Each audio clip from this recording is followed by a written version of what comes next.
everybody. Welcome to episode 23 of the Intermission podcast, the show where two film students discuss classic, iconic, and obscure films. Oh my god. From times gone by. Oh my Jesus.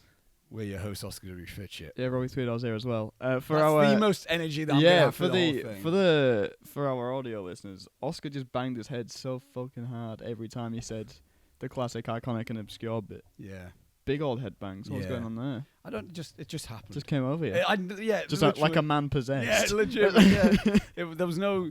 It's like, I did the all right last week. Yeah. I didn't do anything. That's the only themed version I think I've done. Yeah. There was one point I got really hyped. I forgot which episode it was. I think it was the Harakiri episode after I watched All Out, and I just started slamming stuff after it. Maybe we should start doing themed ones. That'd be good. I just learned Japanese for this one. I just do the for next week. You're like, yeah, I can't think classic. I feel completely unoriginal because I was generally thinking out in my head. I was like, should I do a singing intro for the next one? But yes. Yeah. 23, episode 23. Oh my goodness. There's no necessary specific reason for this as such in terms of an event for this film as such. However, Robbie, little things that we can say, just generally, moving in terms of the bullshit segment of this bit. It's been quite a happy week for us. It's been a great week. It's been quite frankly. I'm going to say now, it's been just outright excellent. Yeah, it's been lovely. To say for purely anyone who's curious. If anyone would be if curious. If anyone's curious, we briefly mentioned it in like 2 weeks ago. I think we did. Yeah. About this, we are now officially directors for our final major projects in university. We've done it. Pitching, did that. Yeah. Went really well actually. Yeah. So smooth. I thought. Yeah. It went, yeah. So we got picked. Exciting. All films are going into production. You are writing and directing yours. Yes. I'm writing, directing, and editing mine. Yes. As well as doing the post sound. Yeah. Which I don't know anything about. So anyone who's got any tips on post sound, please. You did a little bit for the Crime Pilot. A little bit. But that's I can do general mixing, like bass level mix. Yeah. Like just adjusting levels and stuff. I don't know what I'm doing with actual sound design. Yeah. And we the two of us are directing very different films as well. Oh, we do anyway. But even down right to the genres and the feelings. Yeah. It's like I'm directing this black and white horror film. About grief and things. Yeah, a psychological ghost story is how I've labelled it. Yeah, whereas I'm doing a weird sci-fi romance coming-of-age movie. So that'd be good. Yeah, very weird and quirky. And not spoil any of these films because why would we do that before they even be made? God no. But like, my aim is to not necessarily make the audience feel happy or great at the end. Whereas mine is the opposite. I want people to be like, "Oh, that's nice." The yin yang of it all, and typical wearing black and white. Where the it should have been the opposite way round for us. Really, too, but here we are with it. But it's exciting stuff. I'm really looking forward to it. I'm really looking forward to it, and also. Should I mention this? I don't know. Fundraisers. I'm doing a fundraiser for mine, for the budget of mine. I discussed it with my producer this morning. I'm going to be discussing. I briefly discussed it. Yeah. We're going to be working out props and stuff. So yeah, cool. In the future, if you hear anything, if we get anything officially sorted, we'll link you to fundraisers and stuff. Yeah, there you go. We'll put the fundraiser in the I might be a description. nice boy. For this one, I'll link Anna's fundraiser in the description. Well, yeah, I've said it now, so I'm going to do it. One of the other directors, one of the other three that has already got a fundraiser going. Big Bad Anna Band. Big Bad Anna Banana Band. She's already got a fundraiser going, so we'll leave the link in the description for her film Midnight. For her film Midnight, all about sexual abuse and stuff. It's a very good cause, actually. I am excited. I'm excited. Same like when she pitched Abode. Yeah, I was excited to see what happened with that film. Same thing with seeing her pitch for this film. Yeah, I'm like, oh, I like that. Yeah, I like exactly. Look at that. I kind of just want to be on set for that, just to see it happen. Yeah. So I want to try help out as much as I can with everyone, to be fair. Yeah, so do I, yeah. Because apparently Lee just was like, you do know you can do that, right? Just going about that you can't go on other people's sets and assist and be runners for people. It's like, can you? It's like, yeah, you won't get marked for it, but yeah, you can help out if you need to. Great. So, I'll be coming down. So I'll be well up for helping my fellow filmmakers out. Third year, exciting stuff. Very, very exciting. It's been a while. I mean, this is the first film I've if one about like a big proper film that I've been directing since You're It. Yeah. I mean, I did. We did all right, but that was such a. It was such a throwaway one day and it's done Yeah, sort it was of thing. such Anyway. I did that thing, and then we did Crime Pilot, which wasn't. Crime Pilot. Which. Well, it wasn't a film, first of all. I'm so proud of that, but Christ, it took it out of me at the time. Oh, yeah. Oh, my God. Do you know, that'll be a fun, thing to do, maybe, like a little special thing. Do a commentary on it. Even a commentary or a little behind the scenes, chit-chat about that. Yeah, very good, yeah. Not maybe not necessarily even on Intermission as such, because I'm not sure if that would fit in a place with it. But no, probably not. Even if we fit it, on an And We're Rolling or something. Yeah. Or, we fit it, even if it goes on Intermission, but not as, a podcast episode. Yeah. Like a little one of the special YouTube ones. thing. Yeah, just something cool. like that. I wouldn't mind doing that. Yeah, Get a few others who were a part of that. Yeah, I'll do that. It. Sounds fun. That's not public to watch, is it? Just I realised. think it's still unlisted, yeah. People can watch it. Yeah. But yeah, that was that's been our week so far. It has indeed. It's exciting stuff. It is exciting. I'm excited to be getting on with stuff. Yeah, honestly, yeah. Like you were saying, this is the first film, proper film I've done since Bear Hug. Yeah. Which doesn't even feel like a proper film now. It was the same thing with You're It with me. It just doesn't even feel like it was that big a deal to do. Do you know why? I think the reason why with that is because we didn't really have a pre-production with that. No, it was just really had to. So it did feel like we just as quickly as we can make a film. Yeah.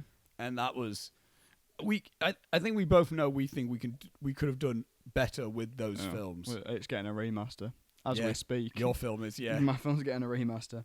And You're It might get put into a festival if I fancy doing it. I think you should. Yeah, I think it'd do well in a festival, genuinely. Seeing All Right get accepted into a festival, not winning. I haven't won in a film festival, but even just getting accepted, it's like, You're It could probably have a chance. So exactly, yeah. It may as well get another. I could be 3 films of mine are being accepted. It's a fun little thing to do, nice, and I think it could be worth sticking it in there. Mm. But yeah, exciting. It really is because we're going to have such a long pre-production stage. Yes, yeah. I haven't been this excited to do a film since The Muse, since production 1. I'm gonna be getting concept art and shit. I'm gonna be doing so much concept art. Have you already been doing some? Oh, a little sneaky peeky. Wow. That is a character concept art for the main character for Love Bethany. It's definitely Joe. Yeah. You just had to look at him. Just the way that he stood, I think. Yeah. But yeah, no, it's Yeah, it's exciting times. I'm trying to trim down the script. Off frame right now, I've got my desktop with Final Draft open, but I'm trying to trim down the script at the minute. It's 20 pages. It's 19 and a half pages. Okay. So I'm like, okay, I feel like that. Mine's that's okay. 18 at the minute. Are you finished with that? Is that like a no? That's film? not the finished draft. Oh, okay. I feel a little bit better with that. I need to rework the character of Robin. She came I pitched this character as being like a cutthroat killer, no nonsense kind of person, and then in this draft that I've written, she's way more quirky and lighthearted than I intended. Are you trying to write her as a cutthroat? So it kind of came naturally to write her quite quirky and everything. I was like, that's not what I really wanted. That needs to be is it Sean? Is that the the other way? That needs to be more him. No, not even that. I don't think. No, I think he's fine. I think all the stuff with him in the script in the minute is absolutely fine. It's just her. You almost need a writer as if you're writing her as Aubrey Plaza. Yes. It's kind of exactly. Well, because I sent it to Julia. Funny, but still a bit Yeah, exactly, scary. Yeah. I sent it to Julia. She read it and was like, I hate how you write women because you don't understand it. And I was like, well. At least she's honest. Yeah, I was like, that's fair enough. I don't know how you think. And she was like, you know how women think. They're not these completely ethereal beings. I find it difficult. But it's not even a thing you know how to write men, because I assume this might be the same thing as with me. It's not the fact I just know how to write men. I know how to write me.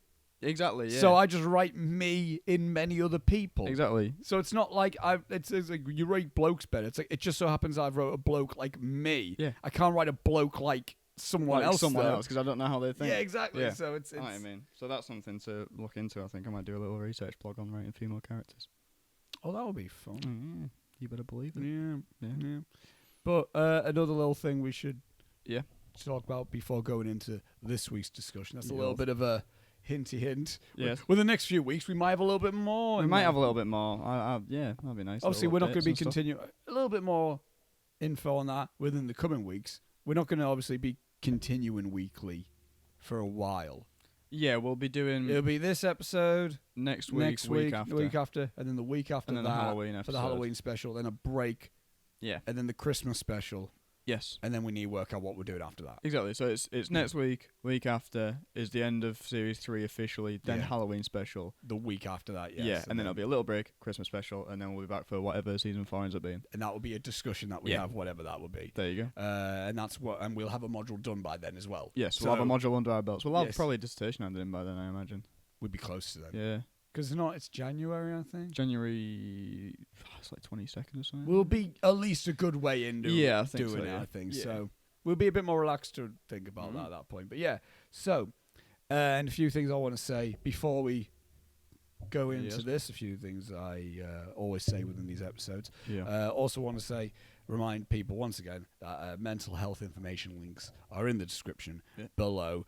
There's not much really more I can say that I haven't already said. No. But again, I repeat myself every time with this. You have survived your worst days. Yes. Things are rough. Things can be rough. Yeah.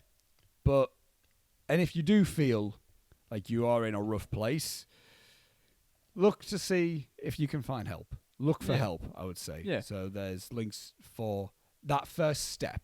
I'm not going to say they're there to solve all your problems. I'm saying there's links for the first step to solve your problems. Really? Also, time codes in the description if you want to Skip see a bit. where we're at. If you want to know, like, how long are they going to talk about this film for? You can just see exactly how long. He's like, I don't care about the intermission in the intermission. Nobody cares. I Get it out of here. don't care about negative Letterboxd reviews. Yes. Do I want to hear your outro? No. I just want to know what you think of the film. Then you can Fair see enough. what that's.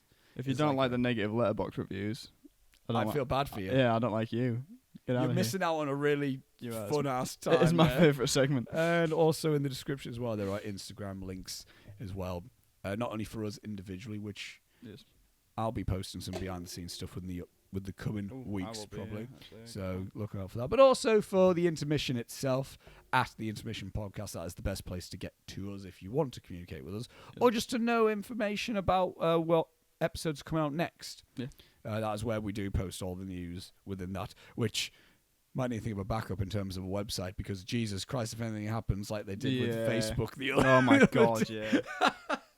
Oh my God, that was it was terrifying. only that night, but Jesus, it kept happening. I was genuinely thinking to myself, I was like, if this goes, then then that's me gone. Then it gave me a little bit of perspective actually, because like every now and again, just naturally, like not like instincts, but like a memory sort of thing. What do you call that? I know, muscle memory. Muscle memory. I would just open my phone, click on Instagram, knew it didn't work. Yeah, same. Yeah, Close it, go on Messenger. Knew it didn't work. Yeah. Again, I know that it doesn't work, but I'm like, what? It's weird that Yeah. it kind of was like, fucking hell. I discovered that's my only form of communication with You people. did, yeah, Because because- I message people on Facebook Messenger, sometimes on Instagram, Yeah. and I message my mum on WhatsApp. Yeah. So it's like, Everything was gone for you. so I need to meet with Reese later that night, Yeah. and I was like, Robbie, can you Snapchat him so I can get his phone number? I mean, I was alright for Snapchat. Yeah, and I wasn't gonna get it. I'm not gonna get Snapchat, but It's my main form of communication is Snapchat, actually. oh yeah. But I think that's just of my age. Are you quicker to answer that than you are any other thing, or are you just Yes. equal? Okay, I might need to get Snapchat just Yes, to like message you. 100%. No, but I I might get it just to message you. if it makes you feel any better, I'm quickest replying to you on Facebook Messenger. That's fine. No, you're Even not though, too bad. even though I'm not too bad with you, with No. anyone else, I'm awful. Is it because you know that's my only form of getting with it's you? because I'm like, oh, that's how Oscar communicates Yeah. with me. Is you on Instagram then Messenger? No, it'll be Messenger. Oh, so Messenger. Okay. Messenger, yeah, Okay, probably that's because fine. Instagram I don't look at. No. I should. This is the thing. I'm terrible for looking at messages anyway. I know that. I'm good for. You'll answer your phone if I call you. Yeah, I'm good for answering like an actual phone call. I'm good for like you messaging. I'm terrible for if I get just like an actual text message to my phone. Oh yeah. I won't reply to that for like 4 days, and I know I won't. But so it's you I'm good for replying to. Julia, because she got upset with me when I was bad at it. And that's pretty much it. Genuinely, that is pretty much I it. feel flat that I'm in that. Yeah, that Reese, camp I'm okay at messaging back. there. Yeah. I struggle sometimes because I forget that I've got a message. That's all it is. It's just that I forget that I got them. Is it because I was so like I wasn't stern with you when I first? No, but it was like I think when we were meant to meet, we got put together for like an editing task or something in first year. Yeah. And then I just had you on Facebook. Yeah. And then I messaged you and I went like, when do you want to get this editing thing done? You got nothing from you all night. And I saw you the next day. I went, did you get my message? I went, no, I didn't read it. Oh, I was like, what was it about? I asked you when we were going to do the editing thing. I went, oh, sorry. I was like, it's like, give me your phone number. And you went, I won't answer that either, though. It's like, right, okay. The thing is, what it is I get a notification. The information that I have got on that notification washes over me. Then I forget that I've even had a notification. Yeah. And then I just don't look at it. And then when I do look at it, it's been like an hour or two since the message was sent, and then I go like, it'd be rude to reply to it now, and I build up in my head, and I don't end up replying for like 2 days. You see, happens all the time. You see, I sometimes do that where I go like, I'll get back down a bit, and then I don't for an hour or so. Then I look and go, I should just message that right now. And then I do. Yeah. No, I get nervous at the fact that it's been like an hour. And I go, they'll probably be angry at me for a reply now. But if I'm asking you a question. Oh, yeah. I mean, you're good with me. I'm good with you. I haven't had that's what I mean. Other little notes to say is, you just hit the subscribe. Hit the subscribe. Hit the subscribe. Come on. Hit that notification bell or whatever. I mean, I don't give whatever a fuck if you do YouTubers that. say. I mean, I don't give a fuck. I mean, like and subscribe. Apparently, that's important. If Well, you it hit is, the bell, isn't it? It's for subscription feeds. Yeah. So if you To do that, I guess. subscribed, sometimes YouTube will when you refresh your subscription feed, sometimes the videos that you subscribe to won't be put into your subscription feed. Yeah. Because that channel isn't favoured by the algorithm or whatever. Right. So you hit notification bells, and then you get a notification when that person uploads. To do that. So you don't miss it no matter what. Basically, is what it means. And if you're listening on podcasts, share us on there. And if you're on Apple, give us 5 stars. I guess. Give us a rating. Have us a little time. Again, as I say, apparently that helps. But God, I hope so. I don't know. Oh, yeah, just making we're sure. good. We're good. Yeah, I sorry, can see lights, so we're all right. It was stressing me out that your microphone, because it looks like they're on. They are on. Yeah, they're on. Oh, okay. It's because it doesn't have It's because it doesn't have the light there, but that's when it's charging, is it? Or something. Is that even a light? Yeah, it is. It kind of goes red if you go really close and go a bit loud. It kind of goes. Oh, okay. But it's green. I'm not gonna try that. Either way, it looks like it's all right, doesn't it? Yeah, it's fine. There's no other way to record anyway. No, so it's not like, no. do you know what? This is again. Go on. This is getting bad now. We're deviating from this section. Tangent. Do you know what I discovered from earlier? Apparently, there was a YouTube channel I watched called In Depth Cine, who's been wonderful for when I've researched stuff. Oh, nice. Excellent stuff. Yeah. And they were talking about here's how you do sound on a really low budget film, and apparently what they did for filming was sound, because they couldn't have a boom op do it. They just had a zoom and they held it out of shot. Or like if they had people framed from behind, they just had the zoom, and if they needed to like pass it about, then they just like held it and then passed it to another actor. So then that actor had like all their hands or something. What? Apparently the sound wasn't amazing, but they could at least get proper dynamic sound with it. Or like if they were like on a train, they could have like the zoom there and then something hiding it. That's really cool. That's something I've put in the back of my mind. Yeah, that's not something I'm going to be doing for my FMP by any means. No, but it's helpful, isn't it? If we do something like all right, yeah, that's helpful to know. Yeah.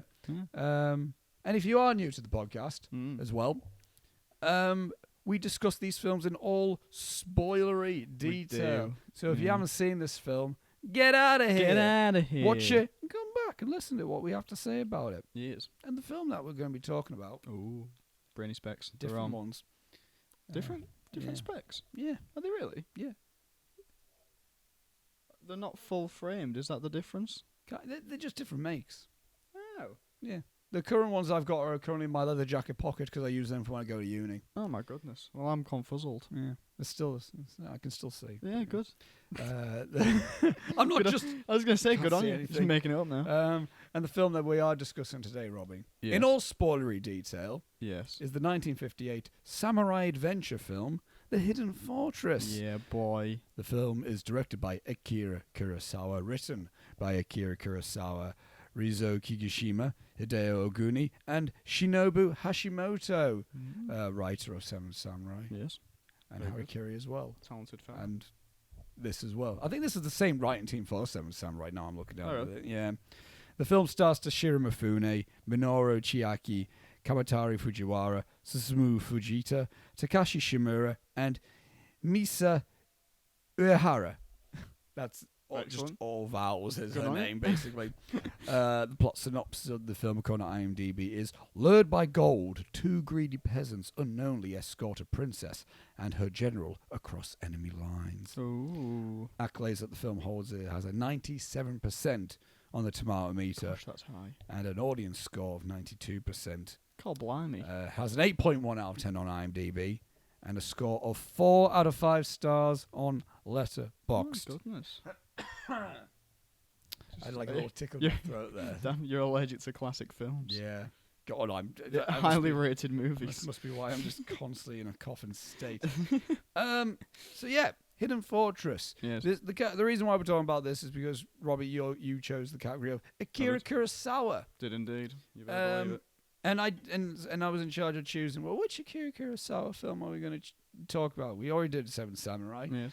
Which one are we going to do now? Yeah. And then I thought, well, we'll go with this one. And why specifically this one? Well, a little fun fact for people is that it kind of was the inspiration for George Lucas with the very first Star Wars. Yeah. And when I say kinda, I do mean kind of. And because obviously Lucas was very much so influenced by many different forms of medium. Yes. He wasn't just this film. It was like, I liked Flash Gordon as well. Yeah. I liked old World War II serials or whatever. yeah, I liked Western films. I Yeah. liked just general samurai stuff. You know, he Yeah. just liked a load of stuff, so then he just did that. Yeah. But the I would say it's more obvious than I would have thought it would be I do agree. for this movie, because I kind of watched it through that lens. Oh, did you? Right. Yeah. Yeah. And I did as well. This is my second time viewing this film, by Mhm. the way.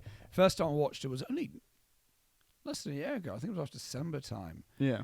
It was shortly before we talked about Seven Samurai, actually. All right. Okay. I this little set that the BFI have got right Yes. there. I Really? decided just watch a good few of Kurosawa's films Hmm. that I hadn't seen yet. So I watched Throne of Blood, Hidden Fortress, and Yojimbo. Yes. And this one is I'll say I really like this film. Okay. This is a film I really enjoy. Is it on the same caliber as, say, Seven Samurai or even Harikiri? No. Nah. No, I don't think Nah, so. it's not. But does that mean it's a bad film? Not at all. No. Not one bit. Because here's a little bit of a history-ish thing in terms of Akira Kurosawa and the film. Because according to IMDb trivia, a bit distraught from the lack of success his last two films, which he deemed heavy and tragic, Akira Kurosawa took a new tone with this movie, stating, "I want to make a 100% entertainment film full of thrills and fun." Yes. And even to the point where Kurosawa made this commercial and accessible film as a way to repay Toho Studios for allowing him to make riskier, more artistic fare such as Rashomon. So, It's clever.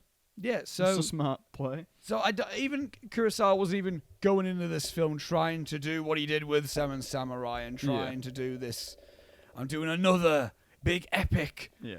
heart-wrenching film. He was like, I want to make a film that's just a load of fun. Just a bit of fun. There's a bit of Just a fun. bit of a laugh. And I would say there's plenty of fun to have with this. Yeah. Okay. Yeah. As I said, I like this. I like this the first time I watched this. I enjoyed this the second time I watched this morning. Yeah. It's the film I enjoyed. It's not a film that necessarily keeps my attention for the whole time. Yeah. But I will say as well, it's not a film that I would say I would change anything.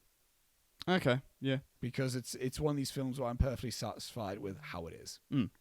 That's fair. Your little says otherwise, Robbie. What's your feelings towards this film? Obviously, the only other Kurosawa film I've seen is Seven Samurai. And also, we said at the end of the Harikiri episode, because you were like, I think I might like samurai films now. I'm like, I think you will, Robbie, as well. Well, I'm also terrified that I've just showed you the 2 best ones, Yeah. and now it's all downhill for you. Well, this movie, man, I'm very conflicted on it, frankly. Frankly, my dear. Frankly, my dear, it's paced poorly. At 2 hours and 20 minutes. Yeah, and it's no need for it to An be hour that shorter than yeah. and then the Big 7 Samurai. Which doesn't drag. No, it doesn't. Whereas this movie, oh god, it takes an hour. Because I checked the time. Yeah. It takes an hour for them to actually set off and for the story to start. Yeah. And it just takes. Oh, zoom's turned off. It's gone. Ladies and gentlemen, we've lost audio. Keep this bit in. Boff. And now you're gonna have to stitch that shit together. Oh, I am, baby. Damn it. What was I saying? Yeah, it's too long. Yep. It takes an hour for it to get going. Yes. For something to actually happen. And just like I didn't like any of the characters. Oh, really? In particular, because I didn't mind. I've forgotten his name now. The guy from Seven Samurai. Mifune. Yeah. Yes, he's great. Makabe's Yeah, yes, he's great. Yes. Enjoyed him. The princess was really annoying. I didn't mind her. But she instantly annoyed me because in that scene where she comes into the cave and whatever, and she's like herself going, "I'm a handful." And I go against the grain or whatever, and it's like, well, just don't be a dick. They're trying to hide you. So what are you doing? Like, don't make it difficult for people to fucking protect you. Yeah. Like, what are you doing? And the 2 peasants annoyed the shit out of me the whole time. Yeah. They're so stupid. I don't understand why. That was those characters were the whole point. They Yeah. were the main inspiration for Lucas in the sense of like Let's see through for now to do too. Yeah, yeah, Is yeah. what it is. Yeah. Like the the opening first scene, shot of them walking in the desert just bitching at each other. The It's opening scene, I was like, it's see through for now to do too. But yeah, I just didn't see why he kept them around. Because they just kept like stealing things or trying to run away or betray him or something. Extra pair of hands. You couldn't find anyone else. I guess. Yeah. They were basically going to be like, because they were like, oh, we're going to get paid. Yeah. He's not going to find anyone else to really help out, is he? But yeah. Because they just kind of were like, a lot of this movie seemed to be just like I won't betray you this time. Yeah. And then they do again, and that's the sequence. And then it would be, get to a place, they see some gold, they go after the gold, they get captured, and then they get freed, and then they go to the next place.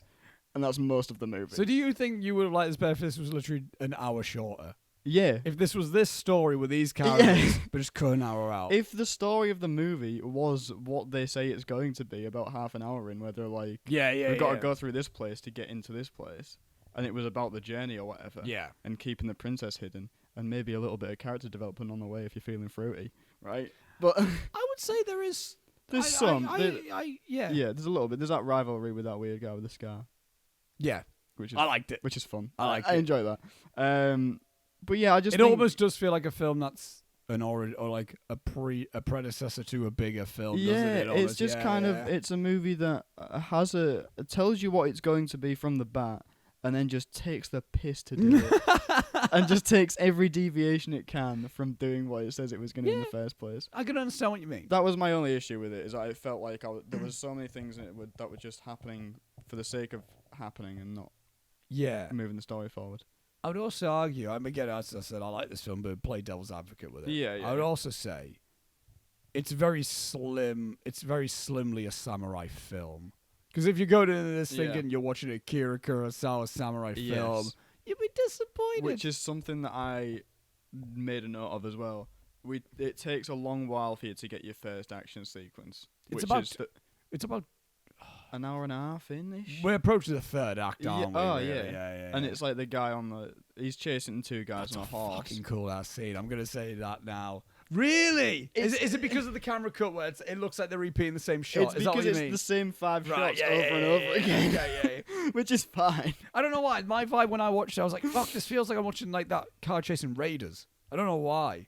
Because it looked like it looked like such like a rough around the edges chase scene. Yeah, that's when true. they were actually riding on horses and Yeah. actually fucking just. It's cool, like the fact that they're actually riding on horses and Yeah. and like just hitting at each other and stuff and actually Yeah. falling off horses and shit. That stuff's incredible. Yeah. That's the stuff that I like these movies for, because it's like The big practical fucking yeah, it's like, holy things, shit, they things did like that don't happen now, No. like ever. I So mean, it's like one of my first points is like the first thing that came to mind is how impressive the film is from like production design and the number of extras they have, specifically in that first act where it's just that big, fucking, like it's huge. Exactly, yeah. Like I want. That's the thing that I do like about these films is the period they're set in, and I love the idea of just. I've always loved this since I was a kid as well, because I'm a big Lord of the Rings fan. Yeah. So since I was a kid, I've always liked the idea of a time where the world was just stretches of land, and just like villages and towns in between, sort of thing, and people would just wander. It's almost territorial as opposed to like. And people just like walk through, and then they get there and they're like, "I'm just passing through," or whatever. And it's like there's a good amount of this in this film. Yeah, and you go through, you do these big hikes and walks and stuff, and people just walk the streets and then try and find somewhere to rest later on in the day. Yeah. Like, that stuff is really cool to me. And that's the kind of the way that I'll never explicitly hate a samurai film, I don't think, because of like that sense of adventure and it's that always going to inherently even Harikiri, which is just a sit down drama, but even it's that still, still like, had a bit of like a because it's a guy has wandered there after a lonely travel or whatever. Yeah. Like things like that is cool to me. yeah. I've recently started playing D&D. There's a lot of that. It's yeah, good. that's It's a right, good yeah. time. But Yeah. like that stuff I enjoy always. I think once they get into the adventure points, that's where it's where it picks up a bit. Yeah, but I almost do kind of wish the whole film was just one big adventure. Just I the do one agree big what you adventure, mean. you I know, understand what yeah. you mean, because it is. I do kind of wish that we just were like Yeah. they were walking. I always feel bad what I'm trying to say. If the film just did this, but it's also fun just to say. No, like, but it's like if they were just walking and like we already had Maccabee and the princess walking there, that and would have then been and then they stumbled on yeah, these guys who were just fucking around with wood with gold in it. exactly. Or even if like, they find the wood with gold and maybe Maccabee's got it. Maybe it's his gold, and then it's like, all right, I'll give you some gold if you help me That's a good take point, this yeah. place. That's a And then good they point. leave like 15 minutes in and just get on with the adventure. Because there's a lot of time sitting around in the hidden fortress. Yeah, it's a misleading name, I think. Yeah. It's not really Because it feels like that should be where they're going to. Yeah, we're As going. oppo- We're as going opposed to the to- hidden fortress. Yeah. As opposed to they find Maccabee there about 15 minutes in yeah, ish. which Toshiro Mifune. Mm. Well, let's talk about the acting. Yes, let's yeah, talk yeah. about the acting because there's little sections we can talk about. Yeah, with it. cool. Yeah. The acting. Yeah. Toshiro Mifune. He's amazing. I always say that. I said this thing in Seven Samurai. He's genuinely one of my favorite fucking actors. Yeah, he's so cool. because he's completely different than he was in Seven Samurai. He is, yeah, massively. But he's still massively believable in this Yeah. role of like, Yeah, yeah. fuck. This He's- like stoic master Yeah. of being cool. Yeah, and You it's know? just kind of like he's hot shit, Yeah. and he's like, but he doesn't like that he's hot shit. Yeah. He's hot shit, but he doesn't need to raise a hand either. He doesn't, Yeah, yeah. Because he doesn't, like that, like we were saying, he doesn't do a lot of fighting. No. And it's cool that he doesn't do a lot of fighting. He doesn't need to, because that the presence that... It's the brings first shot to we it. see of him. He's in the distance, then we get like a slightly closer of him just... Yeah, just stood there. Again, silhouette. I've Yeah. mentioned this before, but It's so cool. it's like again, if you a great character, you could just recognize. It's again, if you Yeah. just took like the silhouette of him, like stood, legs apart, arms forward. It's like, fuck, I know that guy. Yeah, yeah, exactly. Like it's just an instant Yeah. instant character moment. I think like, and okay, we go individuals first. Yeah, and yeah. then I'll talk about specifics in terms of like, because I do think there's some really cool character developing moments in it, but that's more related to the script than it is Yeah, to cool, specific yeah. characters. I think because the acting's interesting. I think overall, I think the acting. I think without doubt, Toshiro Mifune is the best. Yes. Without doubt, the best. 100%, yeah. The best actor in it. Yeah. These types of performances are very. If they were done now, they would be fucking like just shredded. Yeah, probably. I think because they are very extra. Yes. And you can't really get away with them. That was why the princess caught me off guard, I think. Yeah, She's very over the top in her line delivery. she is. In terms of, like, she's shouting everything all the time. Her first film. Really? Yeah. That surprises me. Yeah. Because she is good. She holds her own and everything. But yeah. Yeah, it was just the kind of... The characterization didn't always hit home for me, I think. Yeah, it is very quite. It just sounded a lot like just screaming. Yeah, it's like oh god.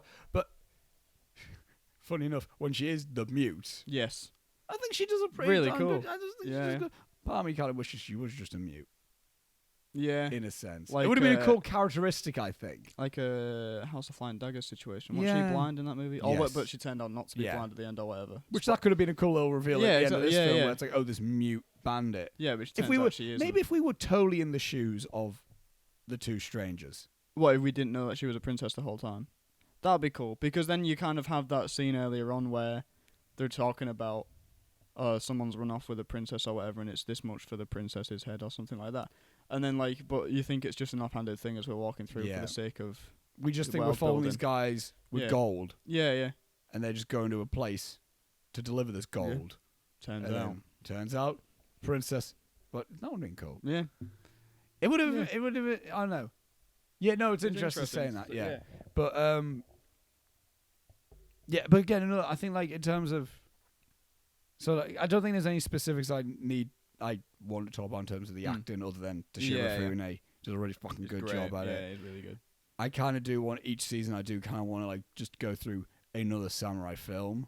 Yes, and definitely. And then even another Kurosawa film, because that would be interesting. Because there's also I mentioned Sword of Doom. Yes. In Harakiri. Yeah. I think that would be like in the Harakiri episode. I think doing a Sword of Doom would be cool, but also then throwing in just another Kurosawa film to where we can see like, because I think it would be interesting just looking at more of what Kurosawa and Mifune have done. Yes. Because he's in all of these films with him. Right, He did throw. This is the samurai collection that I've got, and it's got Seven Samurai in it. It's got this obviously, but it's also got Throne of Blood, which was the Kurosawa's adaptation of Macbeth, with Mifune as that character. Really? Yeah. That's interesting. I think it'd be good for that. Which is really cool. I was going to say, I bet that is really cool. And obviously, it also has Yojimbo, which is the film that Fistful of Dollars that was remade. the adaptation of. So. Yeah, basically Mifune also played. So he played Macbeth and the Man with No Name, but just in samurai form. Well, see, this is interesting because I was watching a video about Kurosawa recently.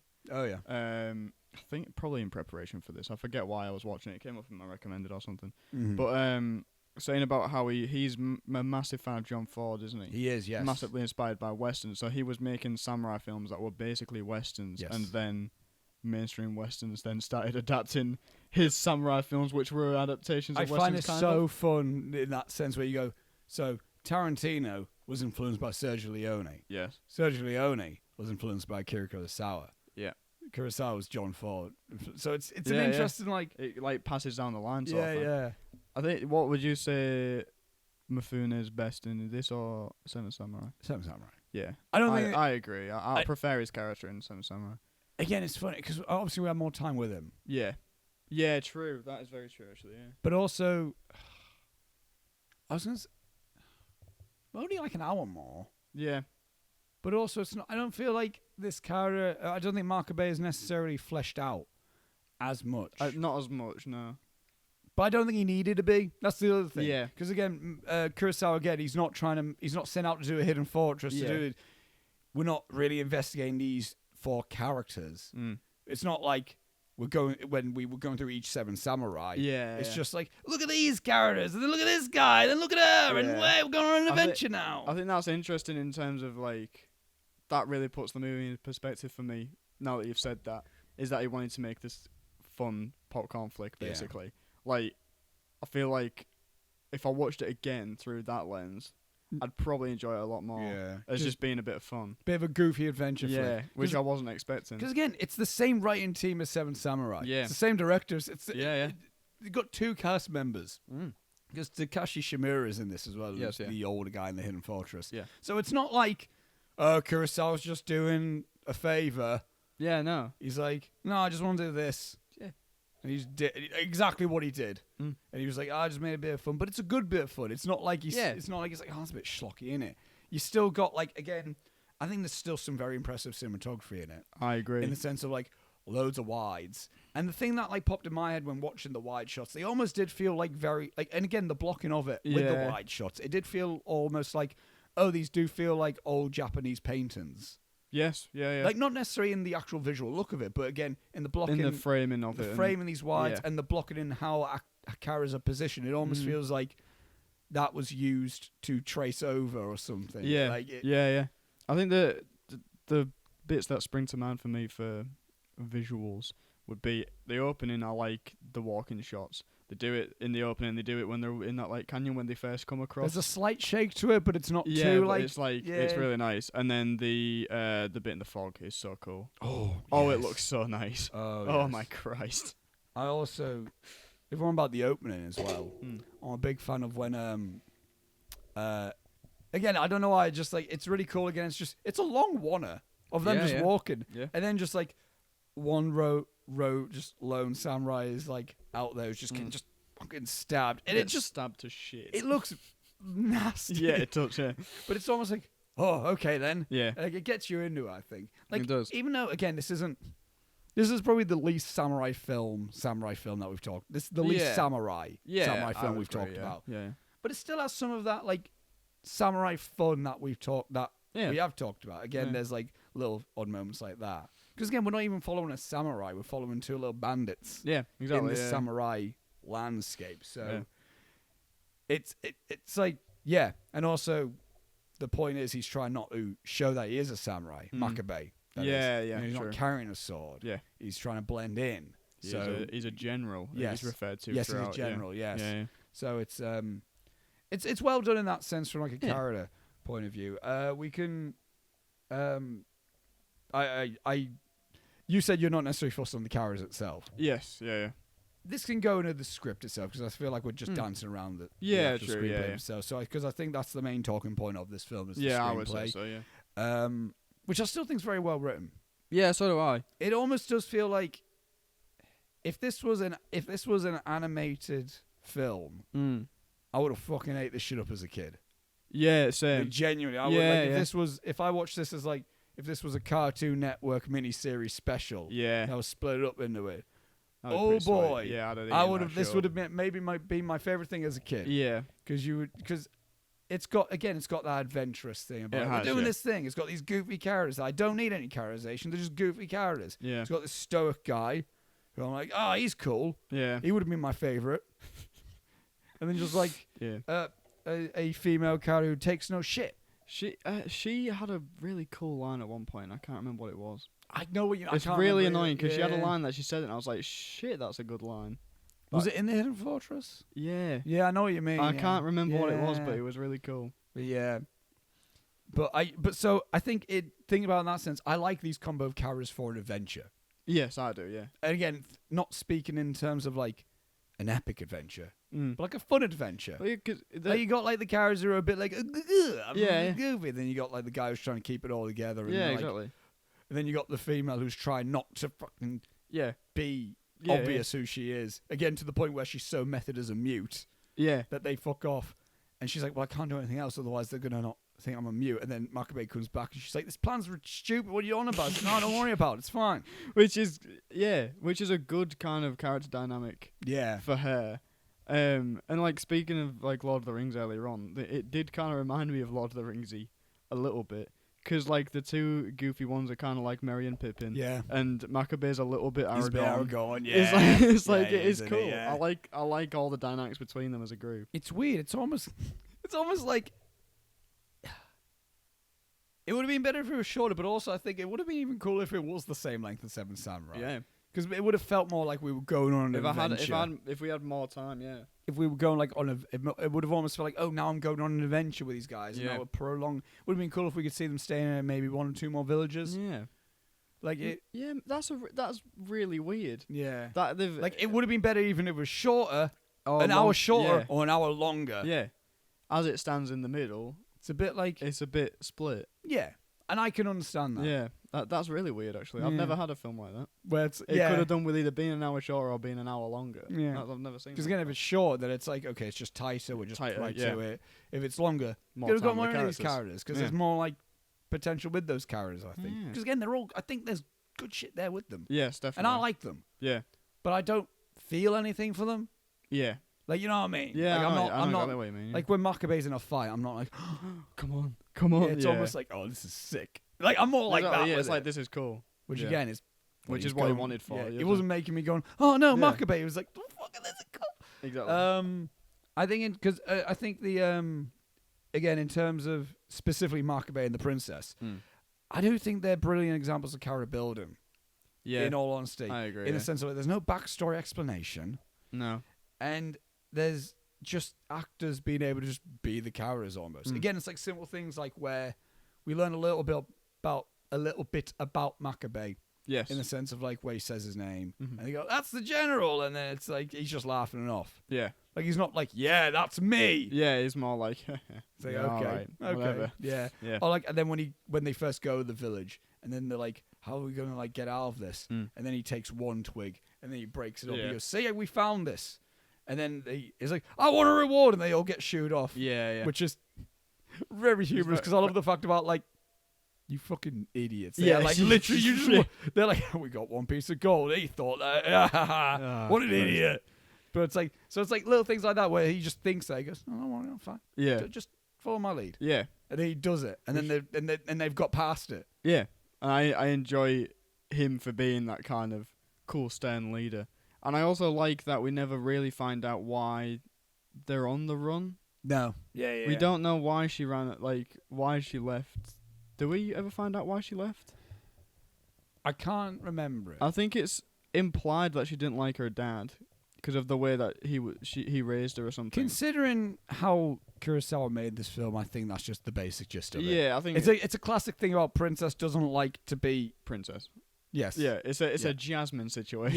Yes, it is. Yes. But yeah, so then it's also never explained why he ran away with her as her protector. But you get you that can put it together. Yeah, you get that kind of cool parental sort of relationship between the two, and I think you can see it's like, really he well. was probably a guard for her. Yeah, he was always there for her. Exactly, and he works really well as a guardian for that character. I think it's really cool. Yeah, and also and her character building I really liked at the fire festival. That's what you mean.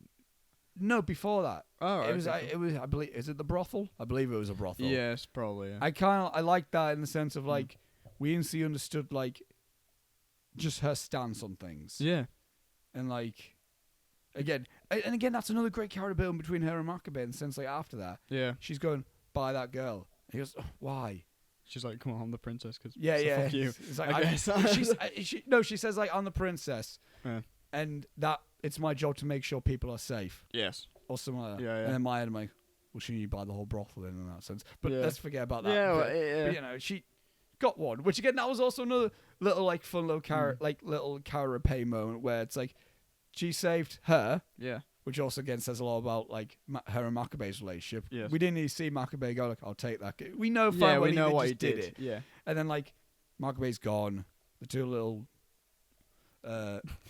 idiots outright go like, who's gonna force themselves on her. Yeah. And then it's like, which isn't great. Yeah, not ideal. No. But then the woman comes in and just got a rock to them. It's like, no one. Fuck off. Fuck off. Which is like, I like that. Yeah, I think. Because they could have very well have like done another thing where like one of them goes to her and then the princess like just fights them off again. It just makes it a bit. It's not a fun film anymore when that happens. Yeah. But like where it's just like again more of a thing where it's like, fuck off, stop it. Yeah. It's weird with this one actually. I was gonna say something about this earlier on, but it's got every single time that it seems like it's gonna do something that is problematic nowadays, it then does something in the opposite direction. Yeah, it's weird. It negates it almost. It's really weird because like the older woman that's talking to Makabe about her early on in the film is like, she's a girl, but I've never seen her cry or whatever, and all this kind of stuff. And it's like, that's not what. It's just calm it down, alright. I know, obviously different views at the time. Yes. But like the whole thing of not Makabe, the princess, standing up for that girl in the brothel and all that kind of stuff. That shit, that's something that didn't really happen often in films in like 1958. It's cool. It's weird that it's. But then again later on, it's the whole who's gonna force themselves on it. Yeah. But then it's instantly rebutted with a do it and I'll smash this rock over your head. I think because that's not saying it's all right to do it. That's saying like these two fuckers are gonna do that. Yeah. Like it happened. Yeah. Like that's because that's not even shying away from the exactly, history. Because again, we also talked about Harakiri. These may feel like grand fictional things, But and this this is is a fictional story. Yeah. But this is set in a very real point in history. Yes. So it's like, yeah, that would have happened. Yeah. This does happen. Like this did happen at the time. Yeah. We shouldn't be like, good on it. Yeah. But we also shouldn't be like, just no, that didn't. No, exist. Exactly. It's a fact of the time, isn't it? But it's also putting a contemporary spin on the sense of like, fuck that. Which is one of the times where I kind of saw the Star Wars influence. Yeah. Because that's very Princess Leia. Yes, it the is, princess in this film is very Princess Leia. Yes. Just throughout it. Like really, really. just so pretty. Yeah, she's very Princess So Leia the Leia. whole time. Yeah, definitely. And a little other thing I have to say is the music. I really enjoyed the music in this. I was gonna say the music. Yeah. Again, very John Williams It is, isn't sometimes. it? At There's times with the whistles and stuff. There's a lot of character motifs in Yes. this, isn't there? Yeah, Because you yeah. got Maccabees, which is very more heavy on the percussion drums, just like pop, pop, pop, like the taiko drums as well. And then like you got the princess stuff where it's more fluty. Yeah. Which That's what I mean.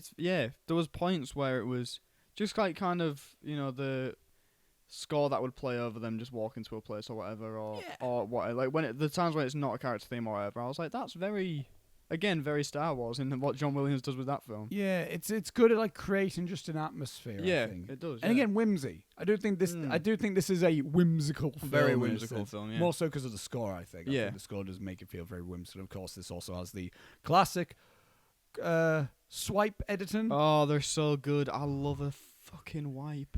There's one I brilliant love 'em so moment. There's much. one brilliant moment where it cuts, or like it wipes to them nicking some rice, and that's all the scene, and then the wipe just follows them running off the Yeah, screen. exactly, I yeah. love like little moments like that in the editing. Maybe I should put wipes in my film, my FMP. I don't know if it would fit. No, it'd be funny. Funny though. It'd be funny. I might just put one randomly in the middle. Like an edit, just just for no reason at all. I've got the power. I'm editing it, so. You also directed it, so you're the so one. fuck it. What does your director say about that? I agree. Yeah, I agree. And they're like, oh no, we've given him too much power. This is when that's when they realise. Yeah. Oh, what did we do? What have we done? Absolute power corrupts absolutely, as Lee Chanley will soon learn. Soon. Lee Charmy's gonna be the fucking Uncle Ben. With Yeah. great power comes great responsibility, Robbie. Oh my god, no. I'm putting the star wipe in you. You can't stop me. That's the fight. Yeah. It's like, can you not do that? It's No. No, thank you. This is my film. What about the fucking diamond transition? Like you Oh, should we? Maybe. harken back to that one moment in Four Horse, not the actual. Yeah, Four Horsemen, but in one of the rehearsals where Reese just put a diamond wipe in the middle for no reason at all. That was funny. I love that. Let's elaborate that in the intermission. Yes, section, we will 'cause I do, think yeah. that'll be funny. But again, music's good. I'm not sure if it's the same composer as Seventh Samurai, but in relation to it, the sounds again we talked about it in like both samurai films we discussed. The sound's fucking good in this. It is good, yeah. It almost. I'm not sure if it is, but it looks like a good chunk of this is overdubbed.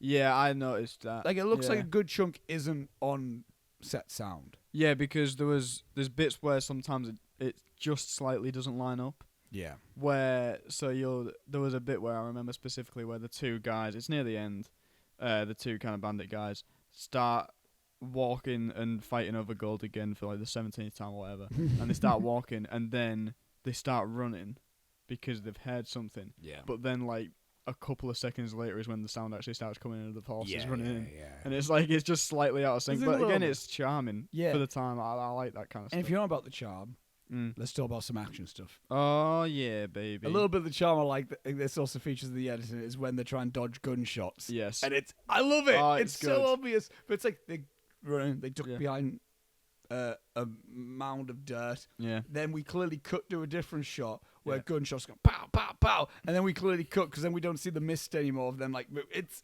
good. It's great. It's really It's like great. it's really charming and nice. Yeah. I do appreciate that. Yeah, a lot. we wouldn't get away with that. Oh no. Not at all. No. Akira But we Kurosawa would. might do if we get say if it's a direct homage. Yeah, if we do If that. we talk about it in blogs or something. Might Might still get get away with it. pulled up and go like, why did that happen? Why would you do that? Yeah. It's like, because Hidden Fortress. Does your films relate to anything with the Hidden Fortress? Not really, but it'd be a laugh. Why'd you pull a gun out there? It wouldn't make any sense for any of our films either if any of the characters had to dodge gunshots either. Hey, this rom-com sci-fi with a sci-fi twist. Bang, bang, bang! I could write it in. But with laser beams. Yeah, it'd be a laugh. Then that'll be CG. Then you won't need to do the cut thing. Yeah, there's one bit where someone does a knife throw, but that's not going to work. Jesus. Yeah. It's not going to be real. No, I knew that. No one's actually throwing a knife, but yeah. I could do it. Don't. I threw a dart, remember? Yeah, I know you can throw darts. I can throw darts. No, I mean, like, I held it from, like, held it from the point and then I did it like that. Do a knife should be piss easy. Yeah, but don't. That's what I'm saying. I don't want a hole in whatever door I'm filming with. No, we can try it, though. No. No, we can't. Megan's both our producer. I'll ask her. Oh, yeah, okay, fair enough. We can ask Megan. Megan, can I lob a knife? Almighty Megan. She's the one filling out the risk assessments for both of us. So oh, God bless her for mine. Yeah, God. So we're going to be by the ocean, Megan. Yeah. Oh, God. Can't wait till she reads the knife through a bit in the script. She goes, oh, why? Why have you done this to me? Very funny. But also some of the action scenes. The action, specifically, this is the fight scene. The action scene in this. It's the only fight scene in it. Yeah. It's the one following the horse chase scene. Yeah, where he fights. The spear. Yeah. Oh, I'm a big fan. I like it. Yeah. I like it a lot. It's this season has unintentionally been, let's talk about a fight scene. Yeah, let's talk about fights. That's cool though. I like how it's not just a samurai sword fight. It isn't. It isn't. Which I enjoy. Yeah. Do you know what I mean? Like, I enjoy that it's something a bit different. We've got spears and that. Yeah. Which was also a weapon in that time period. Longer weaponry. I like the bit where he's hiding behind the big flags and he's ripping down the big flags. I love that. I love the use of the environment in it. Yeah, exactly. That's what I mean. I also love I always love in a fight. I've mentioned it so many times in this podcast, but I always love a use of environment in a fight. It's so good. It's again because it's open for a bit, but then they go behind the things and they it's cool. It's cool. But it's like I also love the bit where it's just it's a high, wide. Yeah. And it's just him looking for like the weapon to test. He swings it, and then just everyone around just gradually like gets further and further. Like fuck. Oh no. He's doing the again just to show Mifune just walking around like a fucking champ. So good. And then so good. And then again, music's not there. Yep. Get the odd little. Yeah. Again, and it's not even complicated choreography. Again, it's similar to it's just we stop, we walk a bit, and we go for it. And we stop. But I don't look. I mean, it's the example of like why the Star Wars prequels just didn't like fucking like quite work. Are they cool? Yeah, they're cool. Yeah, they're cool. But there's nothing like in them to be like whoa. Yeah, It's like, whoa, this is intense. Yeah. It's like, oh, they did a backflip. Okay. Yeah, the fights in the Star Wars prequels are like, they miss that thing of being like a real fight in real life, which I've heard of just through watching a series called Stuntmen React, which is the same guys that do visual effects. Corridor. Yeah. Corridor do it. They're really good videos. If you haven't seen them, go watch them. But like, They break down a few fights like this one, where it's like wait for a bit, and then like fight for a little bit, and then come out of it again, and someone has maybe gotten hurt. Like the Star Wars prequels don't do that, which is something that the original trilogy does. Yeah. So I don't understand why he went back on it and then decided because he tried to do cool things. Yeah, I know what I'll do instead. Really overly choreographed. It was even before bits with flips and stuff. It was even before the big wire work phase with Crush Tiger and Dragon was 2000. Yeah. But he's doing really overly choreographed bits. Like the fight with Darth Maul, it's cool. But like when you actually look at it, it's very obvious that no one's actually aiming for anyone. I always argue about the Anakin and Obi-Wan fight because it's like, but it's not. It's not epic. No, it's not. It's not. When I was 10, I thought it was. Yeah, it's CG nonsense. Yeah. Is what it is. There's a legit moment where they stop for a second just to swing the lightsabers, then continue fighting. Yeah. There's that bit do you remember that bit in Attack of the Clones where everything goes black and then it's just lit by the lightsabers? It's like, vroom, vroom, vroom, vroom, vroom, and everything looks terrible. Yeah, sucks. But like, again, I just like moments like this where it's like, because we have a conversation with the characters first, because it's like, would have liked to have seen you on the battlefield. Yes. It's just a little bit like that. And then we get the fight. Strategic fight as well. And then he clearly, I love that, he just stomps on the spear. Like, he goes, gets on his knees, I've lost. Clearly going like, right, be my second now. Yeah. If you know your samurai, it's like, right, I guess Harakiri now then. Yeah.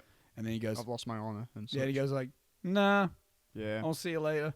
yeah. Which is like even more dishonorable in that sense. So like, nah, yeah. you don't even deserve to die, mate. You don't deserve a samurai's death. No. Which is what happened when he got scarred and Yeah. shit. And then he ended up joining, which I liked. I liked that. I liked it at the end when he came in.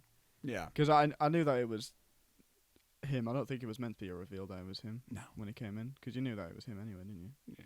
Yeah. But he was, yeah. With the shadow. Yeah, That's a cool yeah. light It's a moment. really It's cool more of a, light it's more of a moment. moment. It's like, what does he look like now? Yeah, and he's got fucking cool ass scar across his face. Yeah. Nothing makes a character cooler than a big ass scar across the face. There, I said it. Blofeld's not cool. True. Yeah. Christoph Waltz is cool though. Yes, he is. As a man. Yeah, Christoph Waltz just as a human being is yeah, cool. as a human being is cool. Unless he comes out and gets cancelled or something, in which case... Oh, that would be dreadful. Yeah, in which case he's not cool. But I think he's cool. Right now. Right now, cool. On Thursday, the 7th of October 2021 at 3:47 p.m. Cool. Christoph Waltz is cool as fuck. Yeah, 3:49 he gets cancelled. Yeah. Oh, God. Reese just pops up a message. Have you heard about Have you seen this? No. Not Christoph. Not Christoph. Oh, God.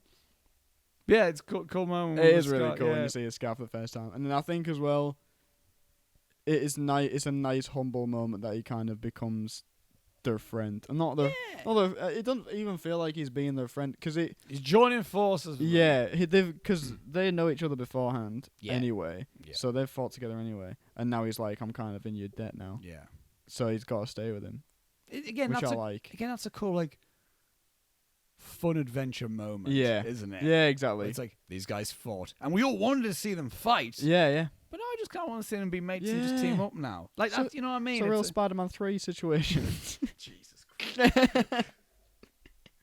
Sure. Everyone's okay. favourite character, New Goblin. Woo.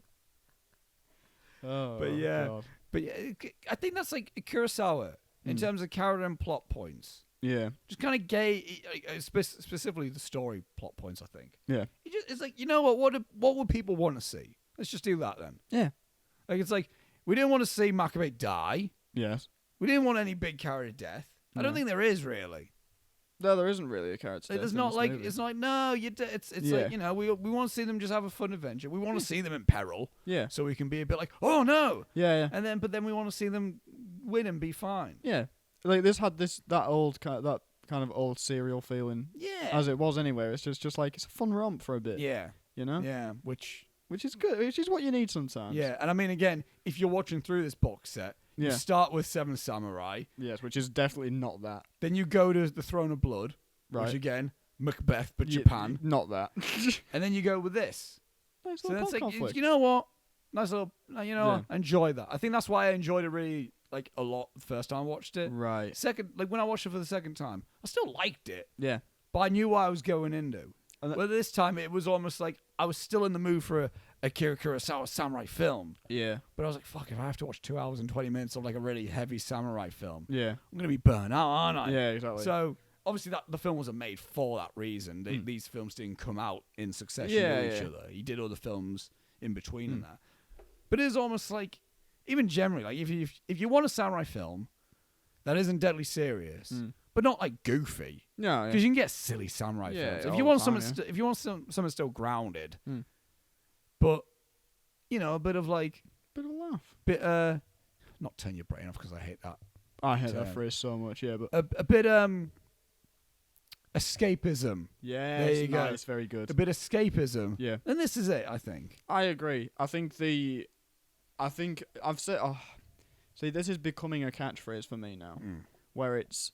I think I'd like it more a second time, Yeah. right? But this time I mean it Yeah. because genuinely, I was expecting when we said about watching another Kurosawa film, I was expecting a Seven Samurai level heavy movie. Yeah.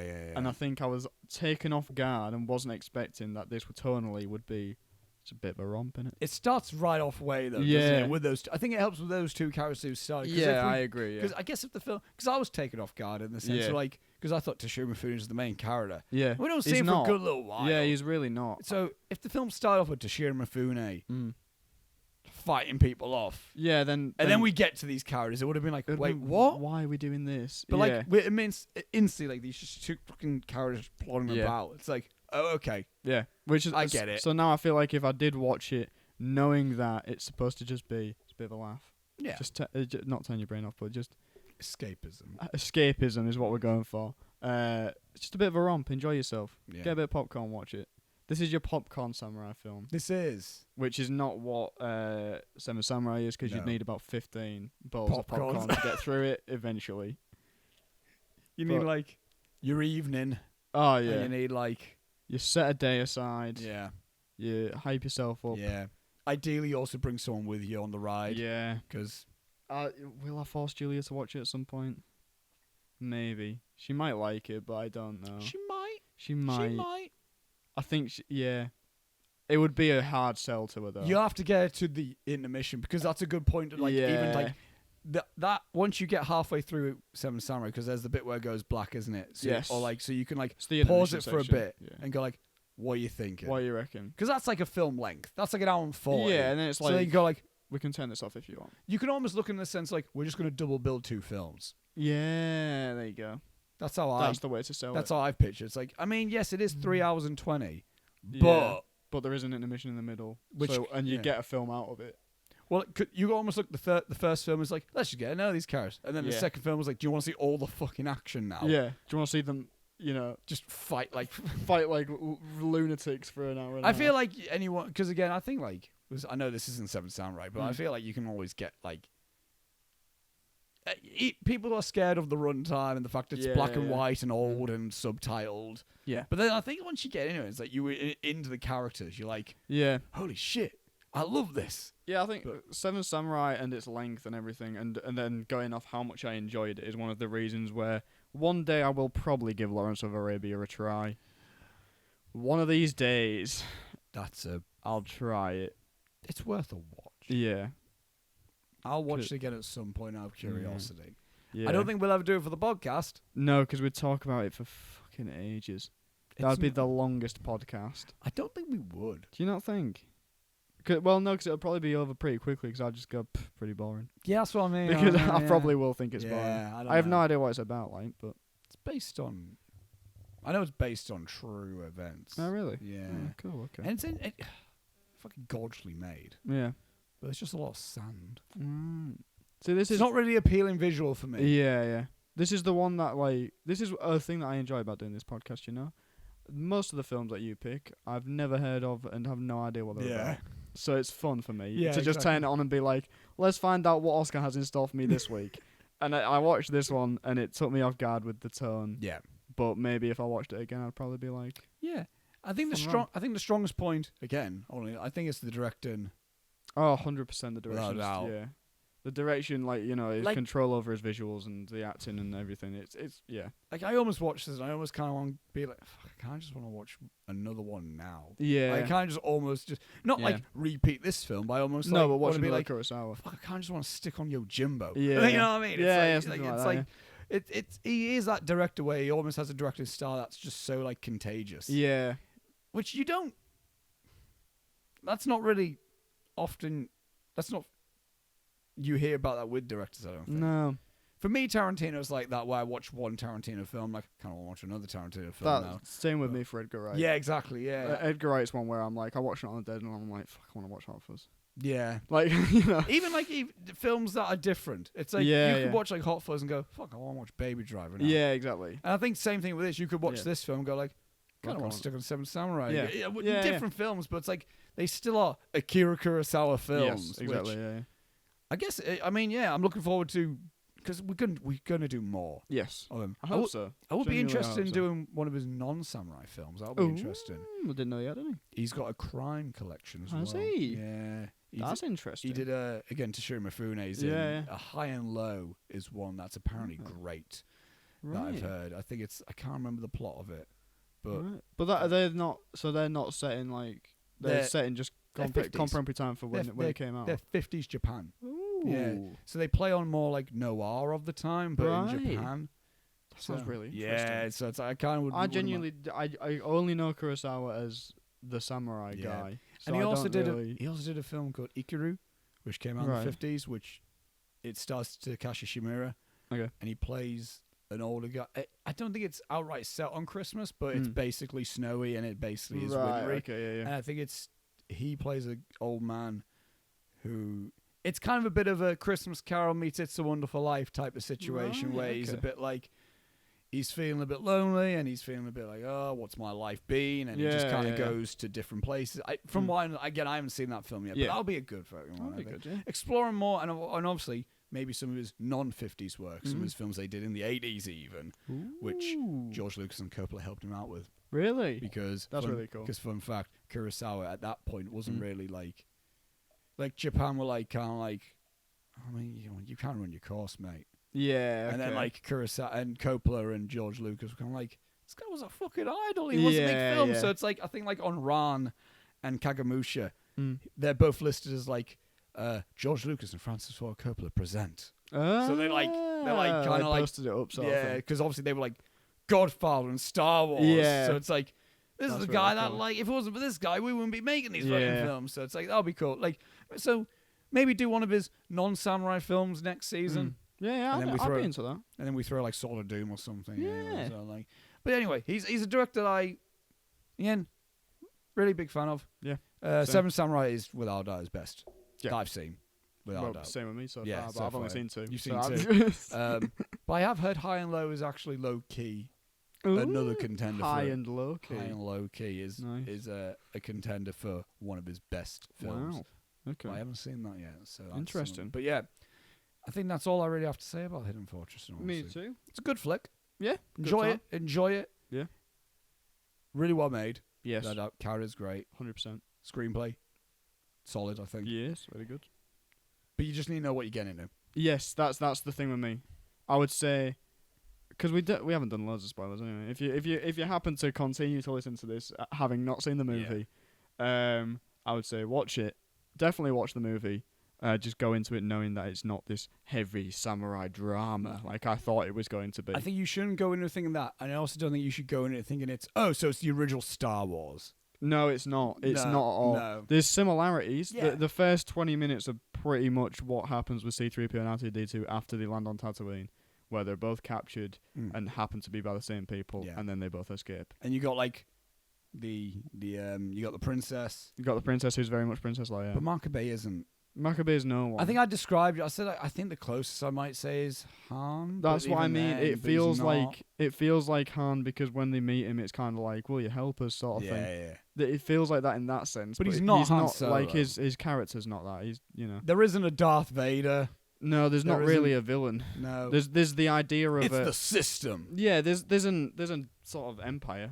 Yeah. In terms of there's people that control the borders or whatever and all that kind of stuff, and they're rounding people up. That's very Star Wars. Yeah, I can understand if you're disappointed in this if you want a samurai film. Yes, yeah. Because it isn't. No, it's not that. But yeah, it's not. It's you can see the influences from Star Wars, but there's so many other places that the influences came from for that film that it's like it's not even anything like it.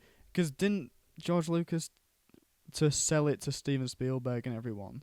To all his film mates. All his big mates. Yeah, all his mates that have gone nowhere since. There was... Didn't he like... That's going to be us in 10 years' time. Oh, Christ. When I was just in a room with Robbie Tweedale and Anna Bant. When we were just mates. Fuck off. Some of my favourite people in the world are in that room. I don't know why I'm saying they made this. Some of the best films. My favourite director of all time was in that room, so I don't know what the fuck I'm talking about. Just slagging him off. Not like my genuine hero, Steven Spielberg, was in there, so I don't know. But, what was I saying? He edited together some footage, didn't he? Yeah, he did. Some World War II plane footage, and I think samurai movie footage. Yes, he did. Yeah, like because he was a big editor, wasn't he? Yeah, and he like spliced it all together to be like, "This is what I'm going for." And it's gonna be in space, and everyone was like, "What the fuck are you talking about?" So I've heard about that. It's like just this. Yeah, this. It's like, what the fuck are you? Is it Empire of Dreams or something? Yeah, like the making of Star Wars thing. Steven Spielberg is interviewed in that, and he was like, when George first came to me with the idea, I had no idea what he was talking about. He was talking like a big dog man. I was like, what the fuck are you on about? That's a good point, actually. He's like, like, this big dog man. I was like, what? That's what I mean. It's like me pitching my ideas to Hutch. Is what it feels like. It's being like, what the fuck are you even talking about? But you can see it so vividly in your head, and you're just trying to talk it out. And it's like, no, none of this makes any sense. I'd have loved to have had that. When George Lucas first came up with the idea for Star Wars, I would have loved to just sit in a room and be like, right, this is what I'm talking about. Yeah. And then just see how much he rambled. Like this moment's like, I would have loved to have been in the first screen of Psycho. Yeah. I would have loved to have been on set for like, what's like a good example for like being on set for something? Ooh. Suicide Squad. See if I get sent a box of dead rats or condoms or something. See what happens. Oh, no. I would have. I had something in my head and I forgot then. I think I was going to say something like I would have. I don't know. Either way, but like there's things. And then I would have loved to have just been in the room where George Lucas was like, yeah. So here's the idea, lads. Well, it's like, I'd have loved to have been in the room where Will Smith talked about it recently when the Wachowskis pitched the Matrix to him, and they just none of it was like, what the fuck are you on about? Look at them now. Yeah, look at them now making a fourth one, which I'm really excited about. Looks good. One of them's making a fourth one. Lana? It's Lana. It's Lana's doing it. Yeah. I'm excited about that movie. I'm intrigued. I really hope it's good because I'll be really upset if it's not. I see the trailer. I'm like, there's a strong chance this could just be dog inconsistent. Yeah. Just inconceivable. Yeah. Boys. Where's Lawrence Fishburne? Larry Fish. Where is he? Because I know there is Trinity in those movies, Or as but Reese also says, the Trinity is. Or as Reese goes, where's Michael Fassbender? Yeah, where's Michael Fassbender? As Reese, Look at him. As Reese said after watching the Matrix trailer in the cinema the other day. Look at him, like, you just God. go, Lawrence Fishburne. Yes. Where's Michael Fassbender? He's just a big Michael Fassbender. What the fuck are you talking about? Just a big Michael Fassbender fan. Yeah, he asks it at every trailer he ever sees. Where's Michael Fassbender? Where's Michael Fassbender? He should be in everything. I don't know Reese's opinions on Michael Fassbender, even if he's that big of a... Well, Reese is a big video game guy, so I imagine after Assassin's Creed he's not a massive fan. Oh, yeah.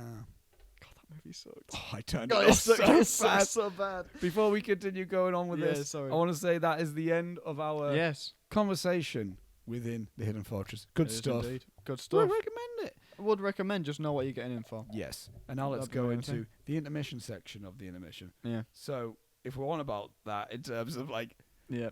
that fucking Assassin's Creed film, Jesus Christ. Oh my God. I used to, when I did commentaries for In Heel Pictures, Yeah. Sophie and I stuck that on Yeah. and was like, maybe we can do that one.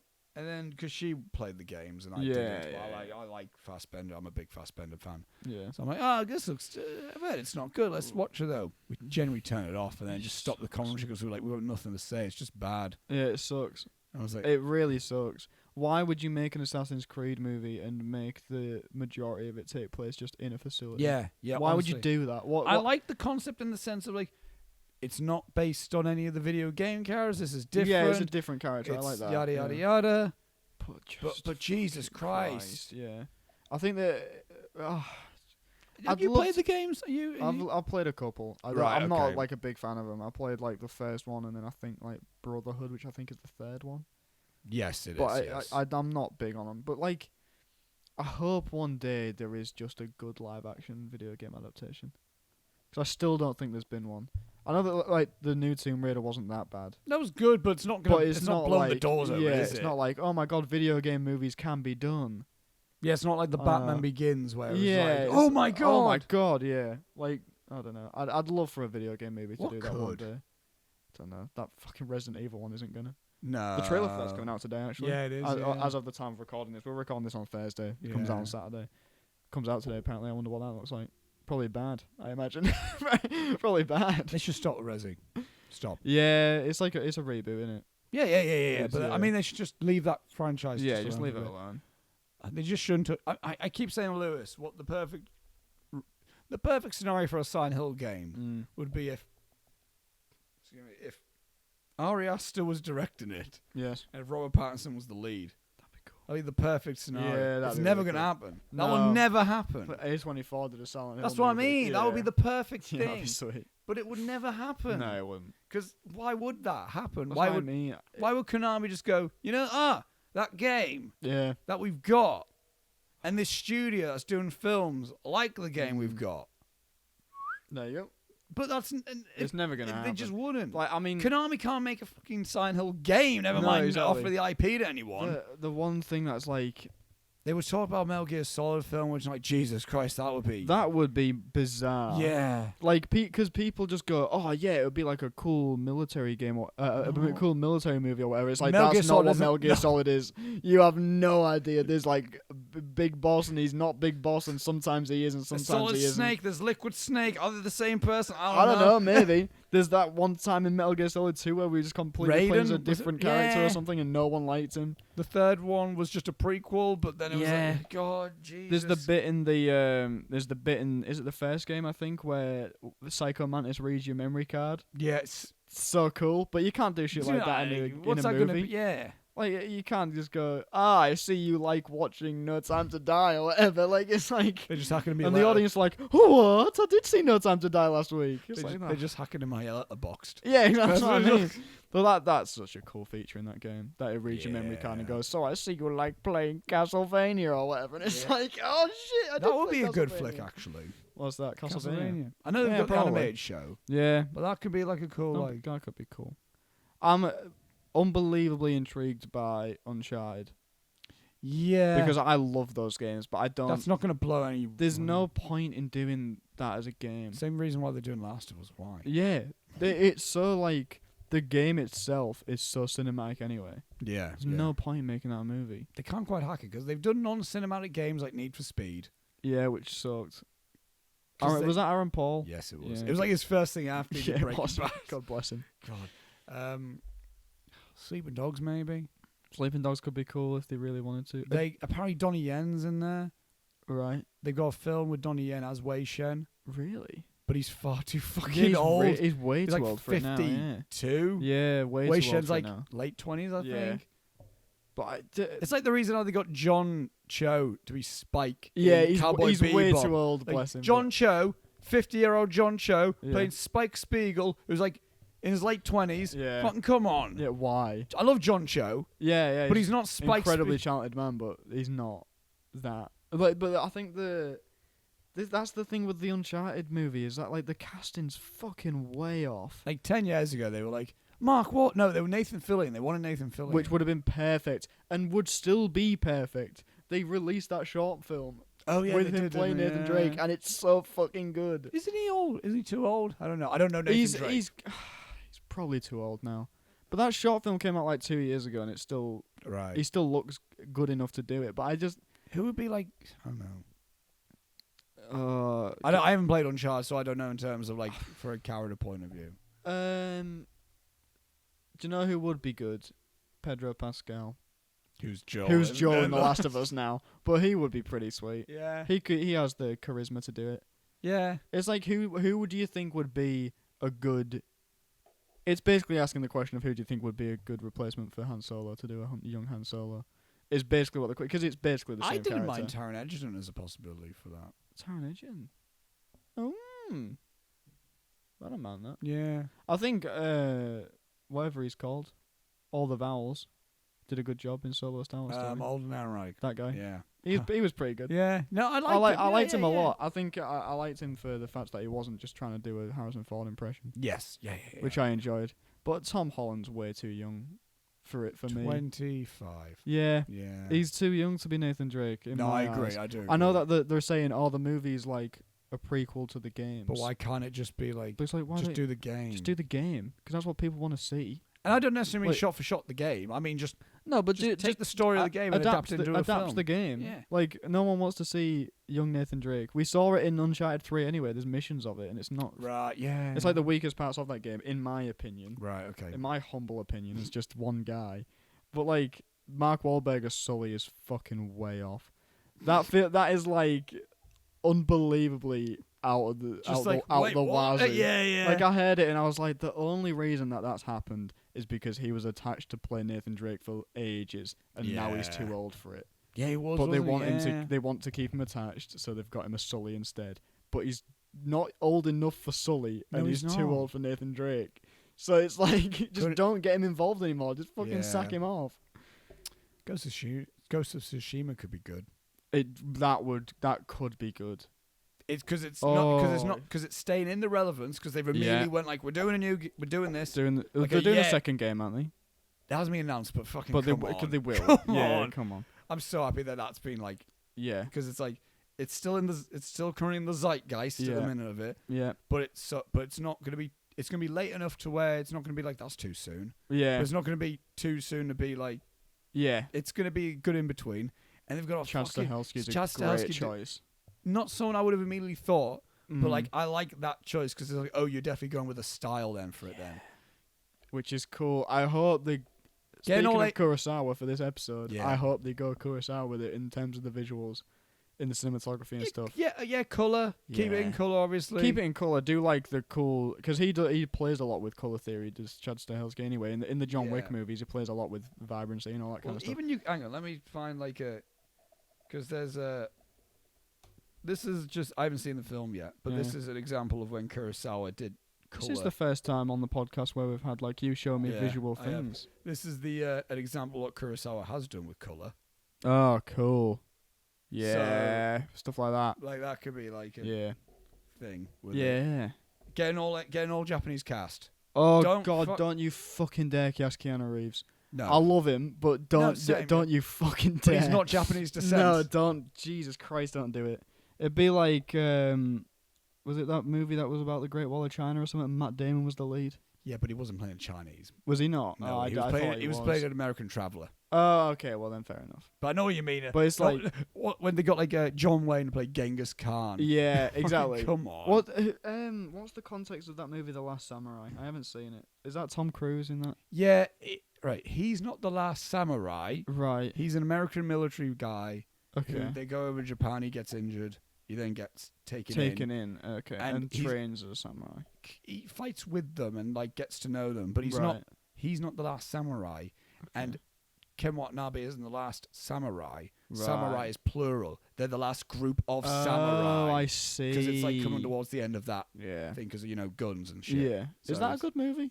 I don't mind it because it's a bit early 2000s melodrama. Yeah. In the sense like, oh, they were trying for the awards, but it's not but it's not cringy. But that's one of them ones that gets talked about quite a lot on that Stuntman React for the fights and stuff. It's good fighting. Is it good? Cool. Okay, cool. Tom Cruise is good in it. Yeah. It's a good film. Yeah. It didn't blow me away or anything, and it didn't do anything to like make me go like. It didn't do anything different than I couldn't have watched with any other like Japanese film. Okay, fair enough. Yeah. But it's also it is definitely more like a film that's very much so like. It is like an early 2000s drama. Right. Which sometimes they can be sappy and. Yeah. But then sometimes you kind of want a bit of. I watched like in an evening with a cuppa, and that's the best way I could watch it. Where I'm like, it just feels like a bit of like warmth, just watching a bit of a drama where everyone's everyone's extra. really intense. There's legit a moment where like, because I think Tom Cruise is like he's a military guy, but I think he's in like a circus for a bit in the beginning. Like he's maybe like one of these cowboy. The most Tom Cruise thing. He's maybe one of these cowboy bullshits. Right. Okay. Yeah. And it's like he's like behind the curtains, and he's just kind of like looking down in the shadows, and he puts his hip flask away, and then he goes out and puts his hat on, and then he does the fair enough. So it's a bit like that. It's a bit like, God, what am I doing with my life? Yeah, it's like I'm just so dramatic right now. God, what even am I? Yeah. Bang, bang, bang, bang, bang, and he puts on a smile for the cameras. Yeah. Tom Cruise is I like him. I like his movies. Yeah. He baffles me as a man. Oh yeah, he's a bizarre man. But I'm excited for the next few Mission Impossibles. However many they filmed. Did they only film one, or did they film two back to back? They did two back. Okay, I thought they were going to film them back to back, and then they might have stopped because of COVID. And they then might have done. I think they've finished 8 now.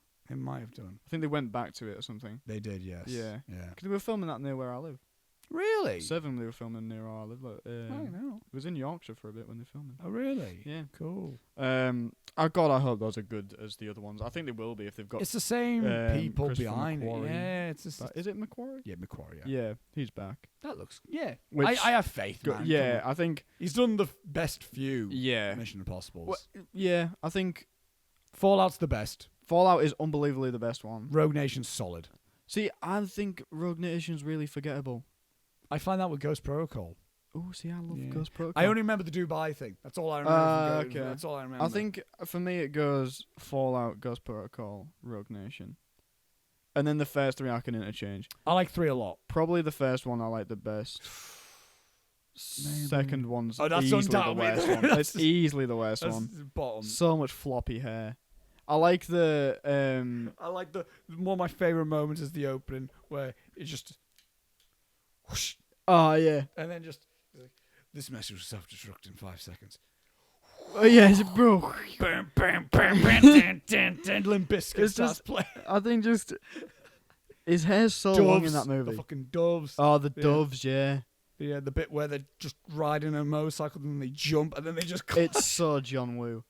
I love the But I bit wish where it's... but I wish the whole film was so John. yeah, Woo. exactly, because it's not like The first half is like, let we just do a shit Bond impression. yeah. And then the second half is like, now John Woo's going mental. Yeah, it's going mental, and there's people jumping through the air with 2 pistols or There's whatever. a bit where he goes like, it's like, I will come back for you, and then he just runs and jumps out Yeah. the fucking window. It's the opening of that movie where he's just like He's rock scaling climbing. scaling a cliff with like no Nothing. harness for no reason. Yeah, because he's Tom fucking. Because he's Tom Cruise and he can. But also like why?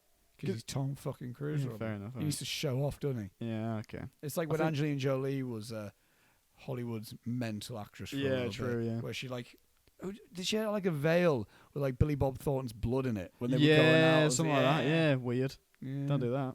I think the I think the third one I like, but it's so J.J. Abrams, and I like how it kind of evolved the franchise into being this like militaristic combat thing, because there's a lot of that stuff in that movie. It also did in the sense of like it's like this is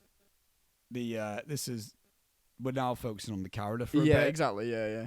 But I think it's so J.J. Abrams to the point where sometimes I'm like, come on, because I'm not a big fan of J.J. Abrams. I myself. need to be fair. I only recently not became ever since Yeah, I was a that's Skywalker. the I was thing. like, I'm fuck, like, I haven't watched Mission Impossible since that. I think as a Star Trek fan as well, I've started to click onto his shtick Yeah. now, where it's like just throw what the people want at them, and they'll eat it up, regardless of whether it's something new or not. I guess the advantage of Mission Impossible 3 is like that didn't really necessarily. I mean, no, that- it doesn't. It doesn't really happen Yeah. in Mission Impossible 3, but like, Philip Seymour Hoffman, that film, man, he's so good. so good. I think he's still the best. He's the best. He's the villain best that- villain that there's been still. in Mission Impossible. Yeah, because who is the villain in Fallout? Oh, Henry Cavill's very good, but Yeah, he's the not. He's twist not. is- He's not really a villain. That's the but twist. That he's the villain. Yeah, isn't it? exactly. I don't.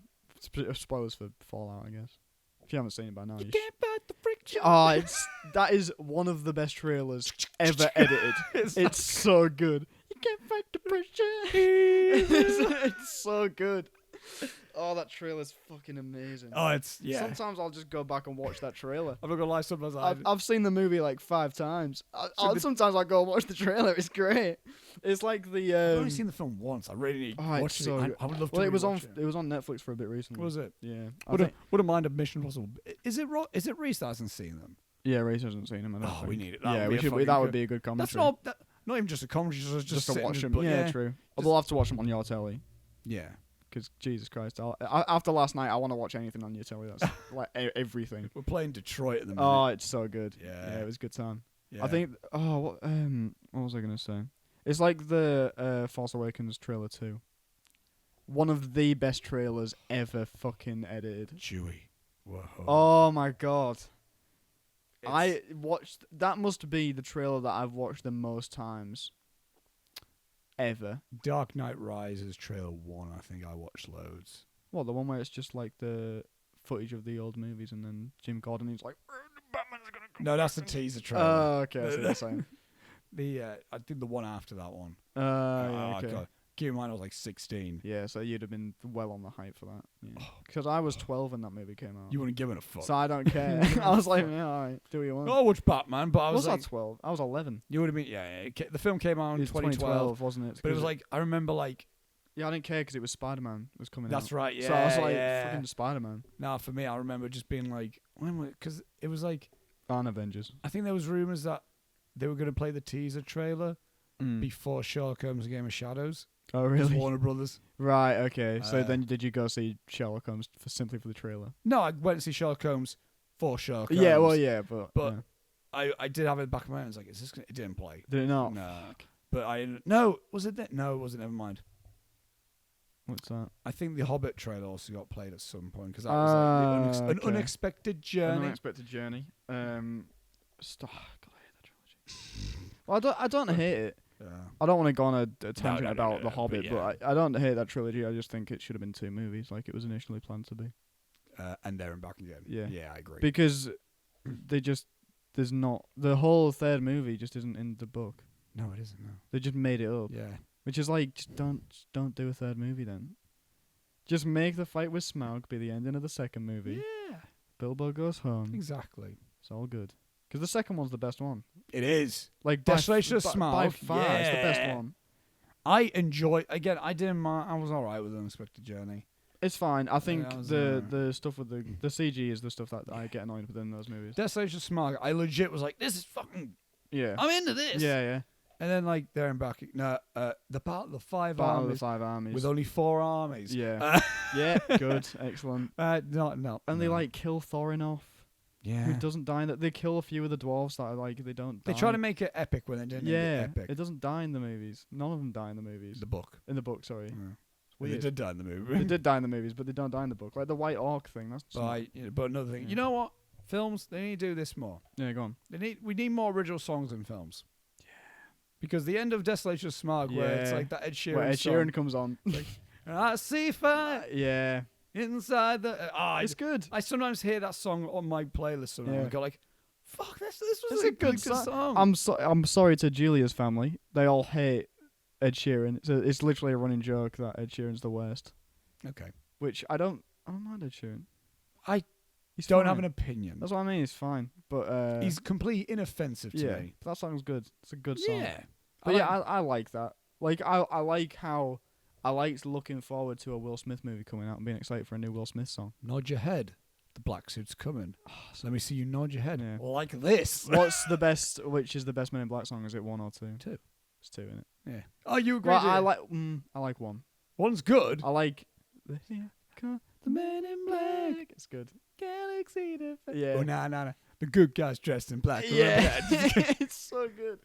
I think it's like I am the men in black. I'm back breaking the back. yeah. Dangerous. I've been trained to bust. Praise me, y'all. So good. Everybody. Was, We've never sounded whiter. No, but I haven't. It's so good. There's this chick, right? Selena, making me sick, right? Yeah. Earth is worthless to her. She be tripping, right? Oh my god. But Here's a controversial one. Think she's Superwoman, but black kryptonite. Oh my god, is that real? That's a lyric. That's brilliant. The controversial one I'm gonna throw out. Terrible movie. Wild Wild West. Fantastic song. I have. Wow, Wild West. When I strolled into the Wild Wild West. So good. And I love how when it gets to 3, Will Smith's going to be fucked, so they got Pitbull. Yeah, Pitbull. What's that about? Will? Wait, it's a bad song. It's not good. It's not good at all. I saw it with a mate, and we really like Men in Black 3. I actually enjoyed I Men really in Black like 3. Men in Black and then 3, like it's a the good credits came on, and me and me were like, "Let's fucking get out of it." Yeah, the song sucks. Who's the villain in that movie? It's Jermaine Clement, isn't it? I think it is. It's from Flight of the Conchords. Yeah. Why are you not going to get him to do a song? Come on. Come on! You got a Flight of the Conchords guy. He's not going to do a song for Men in Black 3. But also films have songs. Yeah. Bond. The Billie Let's Eilish one not. sucks. I don't mind it. But first of all, what's the best? Are we talking Bond songs? Not. Yeah, we'll do Bond songs Okay, specifically. yeah. This is. We're not going to get in a full-on little thing about it. It's the section of the show where we talk Bond songs for no reason. And then at the end, we'll then give our quick literally one-word thoughts on No Time to Die. So we're not like prolonging. Okay. But Bond songs. I'm a big fan of Chris Cornell's. Is it You Know My Name? You Know My Name. Know My Name. Casino Royale. It's a good fucking song. Man.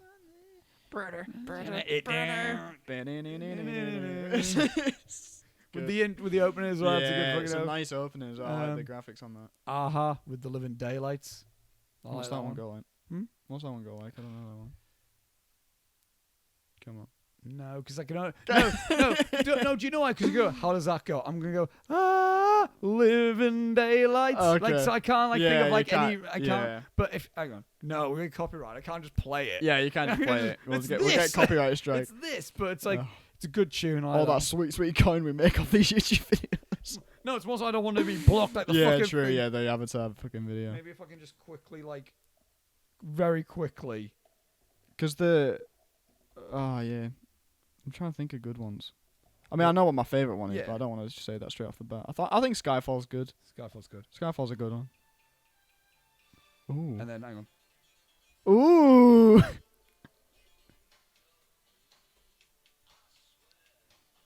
Oh, that's cool.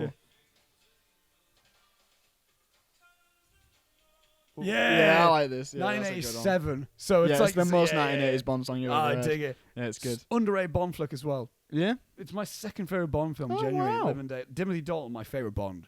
There you go. You only did 2 Bond films. I need to but they're watch them all fucking through good. again, you know. I need to watch them all. Have you got the collection? I've got- yeah. Holy shit. Yeah. What's that up to? Skyfall. Fucking Yeah. Christ. It came on the 50th anniversary, which was Oh, that's nice. And then I had a little like slot where it's like, once Skyfall comes out, you can put the disc here. Oh, So that's that- very good. so, yeah. I like that. I don't own Spectre, so I'll D- get I it. wouldn't. No, I want them Don't all. do it. though. Oh, I see what you're want them saying, yeah, you all. want like, I all of want so I can at least like Yeah. have them all Yeah. type of thing. I think the... Should I do my favourite? Yeah, go on. Say my favourite. Let's Live and Let Die. Live and Let Die. It's the best one. Live and Let Die. Such a confused, not a great Bond film, Yeah, but the it's song, the best song. but the song. 'Cause it's Paul McCartney. I don't know if it's just because I'm a big Beatles fan. You are, aren't you? I am a big Beatles fan anyway. Specifically, Paul McCartney is my favourite Beatle. Yeah, But that song slaps so hard. It's a And it good has like a song. little reggae bit in the middle. does, for doesn't no it? reason. What does it matter to you? Just in the middle for no reason. Goldfinger's straight back good. into it. Goldfinger's classic. I like GoldenEye. But I was raised on Tina Turner. Right, okay, fair. So I'm sorry. But GoldenEye. There was A View to a Kill. Shit film. Terrible film. I watched Good it. song. I watched it when it was on telly, actually. Awful film. Yeah, but good I song. tuned in on the bit when Christopher he's- Walken. he's- Christopher Walken. no, it's the bit where he's hanging off that fire engine and the bridge getting taken up or whatever. It's daft. It's really stupid. If you want to know my thoughts on literally all the Bond films, me and Gary reviewed all Do of you them. have a video on We that? reviewed all of the Bond films leading up to Spectre. I'm gonna watch that tonight. I'll send you the playlist. Please to do. it. Yeah. Yeah. I think. Literally every single Bond. Like, Yeah. I mean, videos. Yeah. We did videos on them. What is your favourite Bond? Skyfall. Same. Like, it's even It's, like, yeah. like it's- going into doing that marathon. I was like, I'm not sure if this would be my favorite because it was going in there. Yeah, But then yeah. I was rewatching them. I really liked Goldfinger. Yeah, it's a good one. I ended up really liking You Only Live Twice. Yeah. Questionable at times. Is Oddjob in That's Goldfinger. Goldfinger? Yeah, Yeah. isn't he? I really like that. I really like The Man with the Golden Gun. Oh, yeah. Really like that one. Oh, and cool. The Spy Who Loved Me is. Mm. If Goldfinger is Connery's Mm. Bond film, Yeah. then Spy Who Loved Me is Roger Moore's Bond film. Okay, And that's the introduction of Jaws. The best. Oh, it's version so of Jaws. good. This is a question I have, right? When you're bringing back things all the time in the Sam Mendes movies, you're bringing back his Aston Martin, you're bringing Yeah. back Blofeld. Yeah. Why isn't Dave Bautista just Just playing Jaws. Jaws? Why is he not just Jaws? Yeah, true. Why give him weird little metal thumbnails? Yeah, he did have those, Like, didn't what's he? that Yeah. about? Just make him Jaws. God. On Her Majesty's Secret Service, Mm. the only George Lazenby Bond, Yes. my fifth favorite Bond. Really? Really good. Big frilly shirt. Yeah, Yeah, he loves really it. good. It's Nolan's favorite Bond, of course it is. Oh, But, really? Yeah. But But because it's- he's edgy and cool. Yeah, and he's no, like, I like the I one- like the one where they only had the guy that stuck around for one film because I'm But it's so really good. quirky. It's good. Fuck It off. might be my favorite ending to a Bond film. Oh, really? Yeah, Oh, very good. and of course the 2 Timothy Dalton ones. Mm. Both of them are great. Right. Both of them are really good. Like Timothy Dalton a lot. Yeah, just generally. Underrated guy. Penny Dreadful, he's excellent. in He's that. very good in Hot Fuzz. Hot Fuzz. He's very good in Hot Fuzz. He's very good in Doom Patrol, which is a show that's still ongoing. He's very I'm good a in that. slasher. For prices. prices. I own the local supermarché. I like that one. I went to a supermarché You did when I was in yeah. Wells. It's not a not- Summerfields anymore. It's a Tesco's, which was very upsetting. And we got some cornetters and sat in a car, which was nice. He's very good in Doctor 2 for the 2 episodes that he's That's in. right. Yeah. He was a wrestle on. The worst good. Bond song, we can all agree, It's the Madonna one. Die Another Day. Yeah. Yes. It's the worst. It's the worst It's Bond film as The well. worst. It's- Yeah. God, you could see my frustration when I first watched that film in Yeah, the it reviews. sucks. I just remember like sitting with Gary watching it, and the opening just looks like they did day for night Yeah. coloring. I'm like, what the fuck is It's so bad. Is this green screen? I was like, are we in Shark Boy and Lava Girl? What Yeah. the fuck is this? And then like just then Bond again. I said this to you like the other week, and I was like, and then just people just started laughing. I'm like, I mean, it's true. This did happen. I'm like, yeah, I love when I'm watching a Bond opening credit scene where I'm hearing a techno beat Madonna track playing over James Bond being waterboarded by North Korean Yeah. military. Love that from me What's- Bond opening. What's going on? What is any of it? Scorpions are there And as then well. is it before that it's the surfboarding on a wave? On a big wave? Or is that before That's that? Another Day. Is that after that? That's after. Because that's the opening. Oh, that's the opening scene, and then it's the Madonna song. No, the Madonna song is the opening. Oh, and then it goes into surfboarding on a wave. Not right away. That happens a bit later in the film. Jesus Christ, that might actually be a good commentary. That movie sucks. I can't remember. I can't remember loads. I just remember fragments. I can't remember. But I remember just being angry through the whole film. Is that the one? Because I get confused. That's with Halle Berry. Pierce Brosnan one. Halle Berry's in it. She was Jinx. That's Rosamund Pike's in that one as well. Was the villain Diamond Face? Man with a load of faces. Yes. The face full of diamonds. Yes. Yeah. Was, Okay. yes. Good. Excellent. But also, Who's the Robert Carlyle's in the other one, isn't he? yeah, he's Tomorrow Never Dies. No, it's Tomorrow Never Something Dies. like that. I think it's Tomorrow Never Dies, which is I he didn't the mind. one where he was shot in the head and the bullets getting close to his brain or something? I think so. And he gets more crazy. God, they get weird. The Yeah. Brosnan ones are The Brosnan weird. ones are bizarre. That's After GoldenEye, GoldenEye's amazing. I That's love okay. that one. That's okay. I love all about everything about it. I love Maybe Sean- we should do that. Maybe we should just comment on the Brosnan Yeah. ones. I love Sean Bean. I love him. I love it when he falls off that tower and hits his fucking Me, you, legs and so Reese. hard. Me, you, and Reese commentate on the Brosnan Bonds. I'd be up for that. That would be a Yeah, that'd be fucking fun great. time. I like the bit at the beginning where he goes, "Buy me a pint." And he says it real weird. It's good. And now to move on from the, I like this is a subsection of the mission. Oh, we were meant to do the one word thoughts on No Time to Die. We'll do so- that now. Yeah, we'll do go. that now. I'll go first. Yeah, I like it, that's not one word. but I can't think of just one word. Okay. Should I do mine? Should I do what I said to you Yeah, after yeah. after the movie finished? Okay. My exact words to Oscar when the movie finished. Well, the first thing I said was that third act fucking blowed, which is fine. The phrase I would use to describe No Time to Die is, it was going to be my favourite Bond film, and it was my favourite Bond film ever for 2 hours, and then they sprinted across the finish line with their dick out. That's my thoughts on No Time to Die. And we'll leave it there. We'll leave it right there. And we're gonna move on Yep. to negative Letterboxd reviews. so excited. If you're new to this, Fucking love negative Letterboxd reviews. we go through Yep. the social media site Letterboxd, and we Mm. go through the negative reviews of the film that we've just talked about. In case you forgot, after all of that, Yes. we did discuss the We Hidden talked Fortress. about the Hidden Fortress. It was great. I'll be so curious if the intermission of us talking about Bond films is It's longer. longer. I imagine. I don't think it is. We've been recording surely for not. about an hour 50 probably. Yeah, surely not. No, So, no. no, you'd I'll have thought see. not. But yeah, so God, I hope not. Continue. I'll be embarrassed. Yeah, that'll be really embarrassing. I come to this Kurosawa podcast Yeah, and we to talk talk about about Bond. Bond. So, Hidden Fortress. Yeah. Half a star. Ooh. You think a Kurosawa movie about samurai would be great, but you'd be wrong. Yes, there's a random scene that flexes on Battleship Potemkin. Yes, all the action and outdoor scenes are pristinely composed. Battleship Potemkin was like an old 20s Soviet okay. silent film. Yeah. But they got Toshiro Mifune in Target brand scrubs out here. They tried to make him less grubby than the peasants and less kitted out than the samurai, but the result is that he has an outfit cut like a 70s summer camp counselor, but with hospital fabrics. Really ruins the performance. Also, the weird voice they have the princess character is doing is absolutely atrocious. Unforgivable stuff. Fucked vibes. She gives a whole monologue in it too. Miss me with this one, Akira. Damn. I mean, I don't know why you went on about. Battleship Potemkin. Well, not Battleship Potemkin, but also the fucking his costume. Yeah, just We're like, oh, it's so last year. Like, Yeah, like, it it really came across like that. I agree with the voice thing, yeah. but calm down. Just chill out. Half a star, pure torture. Ugh. Fuck Sorry. you. Ugh. 1 star. That's all the half stars. Is it UGH for ugh? Yeah. Oh, good. Excellent. As opposed to what? Just A another voice note. Oh, okay. Just someone recording themselves going, Ugh. ugh. 1 star. Look, I'm sure it's great, Hmm. but I was bored to constant drowsiness. The setup is nice. Tahei Minoru Chiaki and Masishiki Kamatari Fujiwara, which is, I assume, the peasants. Yeah, I it think is, so, yeah. yeah. Are a couple of peasants, there you go, Yeah. who look to get it on the war action, but arrive too late. They've got no food and no possessions other than the clothes on them, and they just want to get into safe territory. But then they find the golden... Is this just a... I think this is just a synopsis. Is this guy just... I'm skipping to the end.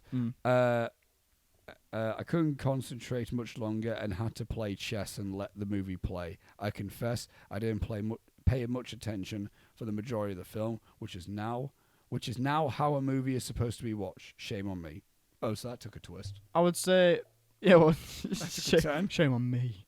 It's like really upset. It gets really bad. existential about it. I guess I shouldn't have done that. Well, maybe that's why I give it a 1 star. You know, I didn't watch it. I would say, dude, don't be so hard on yourself for a start. If you didn't like the movie, you didn't like the movie. That's fine. It's fine. Just don't be so hard on yourself.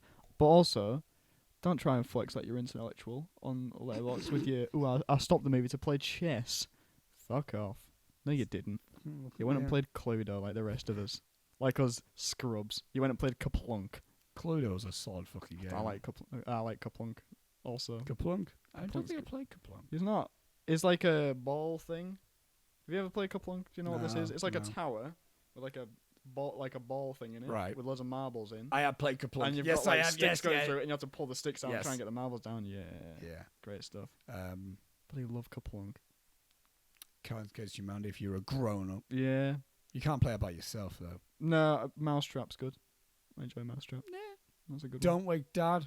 Don't Wake Dad's very good. I enjoy that one a lot. And then you got the classics like, and you're like, ooh. So it's similar to Buckaroo in that sense. Yeah, I enjoy a Buckaroo as well.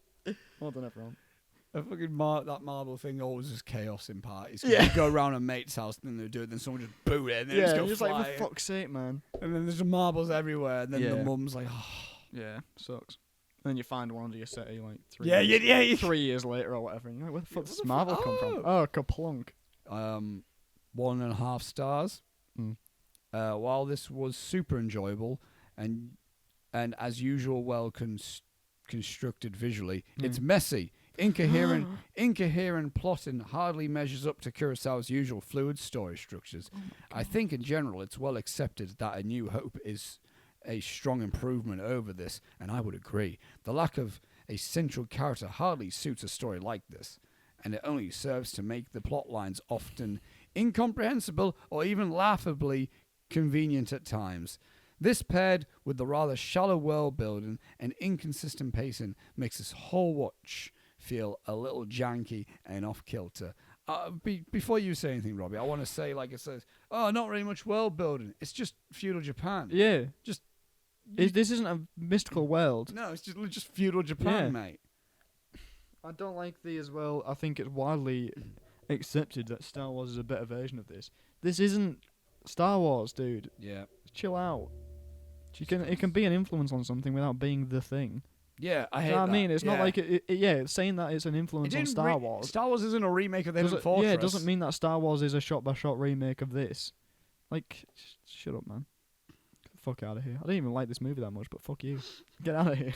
It's the attitude that people have that's about the thing. it. It's the attitude. Lose it, man. It's like we've had it before, but you've not liked the film. But then we've read reviews, and you go, "What the fuck are they on about?" Pooh-wee. Saw that attitude. It fucking stinks. 1.5 stars. It's like Kurosawa designed a movie purely to put 2 characters in the foreground and a third atop a mountain in the distance between them. That shot is sweet, but it happens a lot. Happens once, like 2 times maybe with the princess as well. Yeah, that's it. Shut up. Man. Like when there's an awesome shot of Mifune. I need to say Minoru Suzuki, who's a wrestler.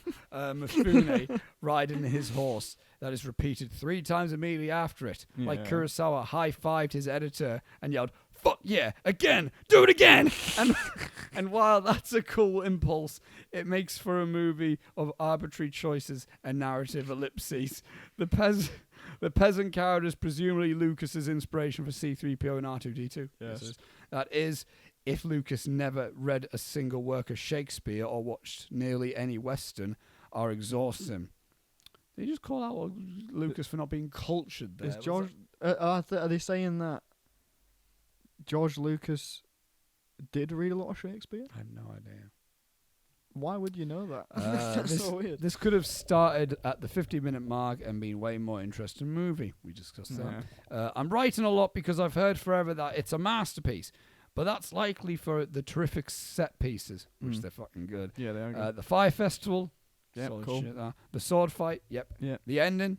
Yep. The badass princess. I liked her. And I see you, Akira. Also, despite hearing this movie in the same sentence as Star Wars from my adult life, the comparisons between the two seem pretty tame.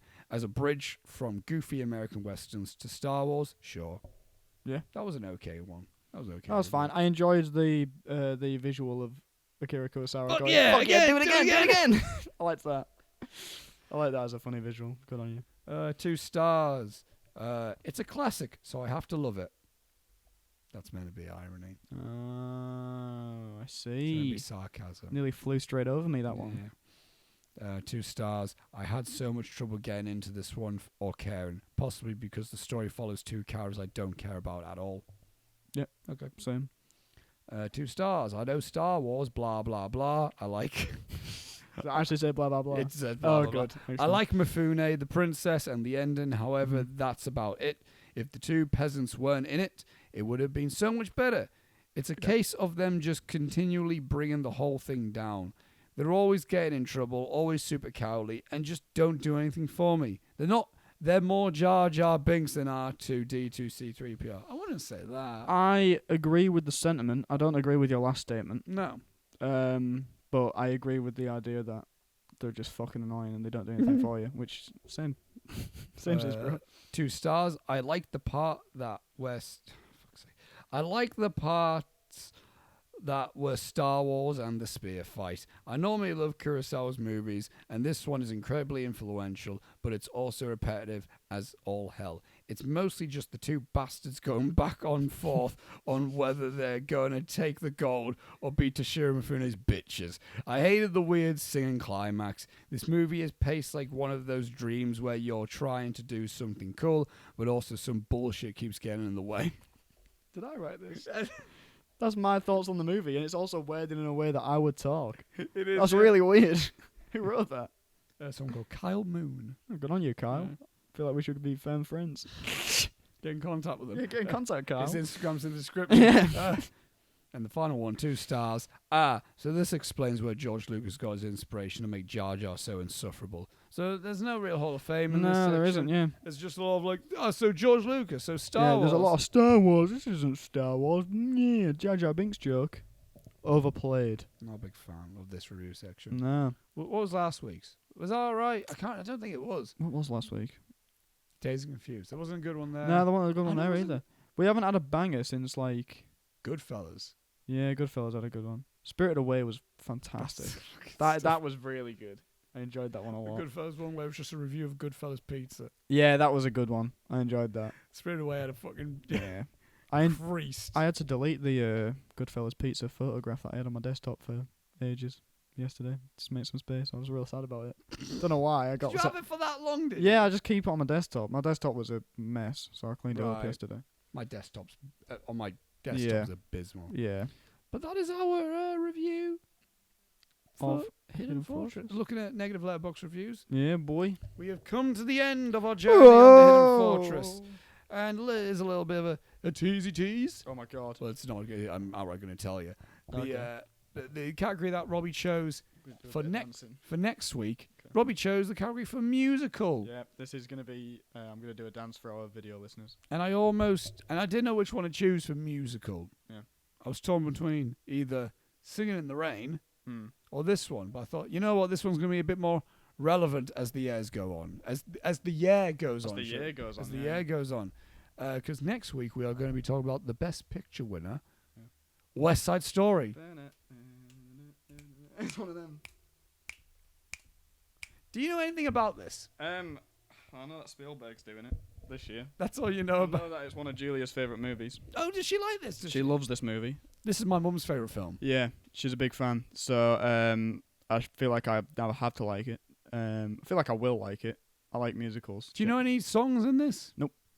I didn't think I did either until I watched the film in the cinema earlier this year for the very first time. I may add, yeah, because it was just playing in the. You remember that time where cinemas still weren't showing It newer went films? fully open. They were showing we've oldies. kind of got this. Yeah. We've got Spiral out. Yeah, yeah. And it's like, but then every other day it would be like here's Jurassic Park. Here's or an older here's film, yeah. Jaws or something. Yeah. West Side Story was on, and then again, Mum's favourite film. And I wouldn't mind seeing that for the first time in the cinema. And as the film went on, I was like, oh, I do know this song. So we'll be a bit of that. I think probably. I know one of them. I think I know the opening number because Julia showed me it, I think. Yeah. I think she showed me a clip from it. But that's the bit that I've seen. So Maria, I know. I think it's like I fell in love with Maria. I don't know. I think I'm excited. I think I'd almost broke into just Hellfire from Hunchback. Maria, you know I am a righteous man.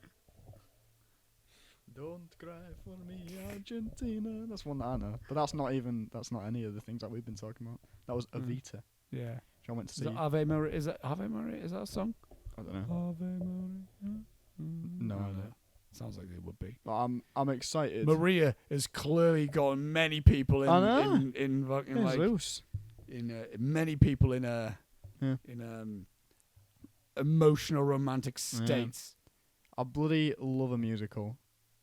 I'm so excited about this. I've recently gone into them. Oh god, I love them. Recently gone into them. Yeah.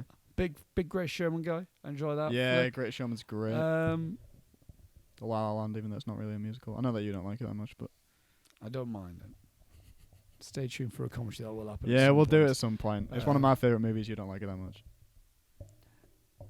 We'll save my point. Yeah. We'll save my point. And recently watched some Jacques Demy. So I watched The Umbrella of Cherbourg, which is good. That's more of like an opera. Okay, so it's not really like that's not like a musical where there's tracks. Yeah, it's like the whole film's just sung. Yeah. And The Young Girls of Rochefort, which is another Jacques Demy, which is my favourite musical. Very that good. is more musical based. Yeah. And it's very bright, colourful. It's fucking wonderful. Might show you a trailer for it after this because I think you might dig that. Yeah. But yeah, West Side Story. Very excited. I'm looking forward to it. And I hope it sets me up to be excited for the new one. I'd like to We'll see it. I know when would it come out. I'm not sure if we've been out. Hartlepool at that point. Comes out in like December, doesn't it? Yeah, but I'm not sure if we would be I'm not sure if we would be together. I'll be in Hull. Yeah, so you'll probably see it with I'll probably see it. Your other half. Yeah, I'll probably see it with Julia. Your other half. The old ball and chain. The missus. The missus. What's another one? I'm blanking completely. I think I hope I'm excited to see the new one because I don't want to be let down by a musical again this year. I want to see In the Heights. Didn't you like it? No. I enjoyed it. No. I liked it. I liked it. What was it 17? What was that song? When they were talking about the lottery? 96,000. Yeah, I like that one. Yeah, I like that song. I liked that one. Where they're at the pool and that. Yeah. I like that one. I do. But I like the songs in that. I just didn't like the movie that much. That's fair. Because I've seen the stage play. Have you seen it? Not like live, but you've seen the recording. I've seen a recording of it, so I was excited about that. And this was my first time seeing it. Yeah, and I like Lin-Manuel Miranda. And they cut a few songs out, and... The film was long enough, Robbie. I know, but... The film was long enough. I know, but like... Do you know what's the best song in that? The one that the grandma has. That's a good song. Felt very Coco. Heartbreaking. And not because I'm not... Well, yeah, but my God, I was crying. You better... Were you? Oh, God, yeah. In the film? Holy shit, yes. Are you joking me when she's going through the training? No, I know what you mean. Oh my God. Are you joking me right now? I wasn't in tears. Oh, God, yeah. I find it funny how they just aged the actor up by like gave him a goatee and put a flat cap on him. Yeah. He's good. He's a good No, actor. He's good. I like everyone in it. Yeah. Well, I didn't like the love interest, but that's just me. She seems to be conflicting people. She's Batgirl. She's been cast as Batgirl in the Batgirl. Has she? Yep. She's playing Barbara Gordon in the Batgirl movie. Interesting. Yep. And supposedly J.K. Simmons is coming back. I don't know. For what? To play Gordon. In what? In the Batgirl movie. So it's not... Oh, so it won't be Jeffrey Wright. So it's not... Like, no. Right. There's a okay, so they're doing it in that... Okay. There's a Batgirl movie coming out, but it's going straight to HBO Max. Fair. But like it's a stream movie. It's not. No, I know what you mean. But that sucks. Just do a Batgirl movie. What are you doing? Yeah, just do a Batgirl. Why are you doing a streaming one? It's like they're doing Blue Beetle as well. So why? Just do a Static Shock. Is that happening? But only on HBO Max. I mean, who's going to see Side? I mean, but it annoys me because it's like you DC. Hello there. You're getting knock knock. Yeah, knock knock. You got 3 characters who mean a lot for specific minorities in the world in terms of characterization. Static Shock is obviously a black teenager, and that was a massive thing for black comic book readers in the 90s. I like the cartoon. I like the cartoon. Blue Beetle is a Latino man. Right, okay. So like I don't know anything about Blue Beetle. So he like that's big for that community. Batgirl, you know, you're doing a Batman movie, but it's not. It's a girl. Good on you. And that's a character that a lot of people love. You know, Barbara Gordon. Batgirl, like Barbara Gordon. Yeah, but you're just gonna slap them all on HBO Max? No cinema releases for those? It's questionable. That's all I'm saying. And what have we got coming out? Flash. Shall I? Yeah, I suppose. Yeah. I'm not excited for Flash. Yeah, but Supergirl is Latino in that, so that's good. Yeah. I don't know. I just thought it's a bit weird. No, I know what you mean. It's just odd. It's like, come on, come on, guys. Yeah. Anyway, West Side Story. Yeah. That's Latino as well.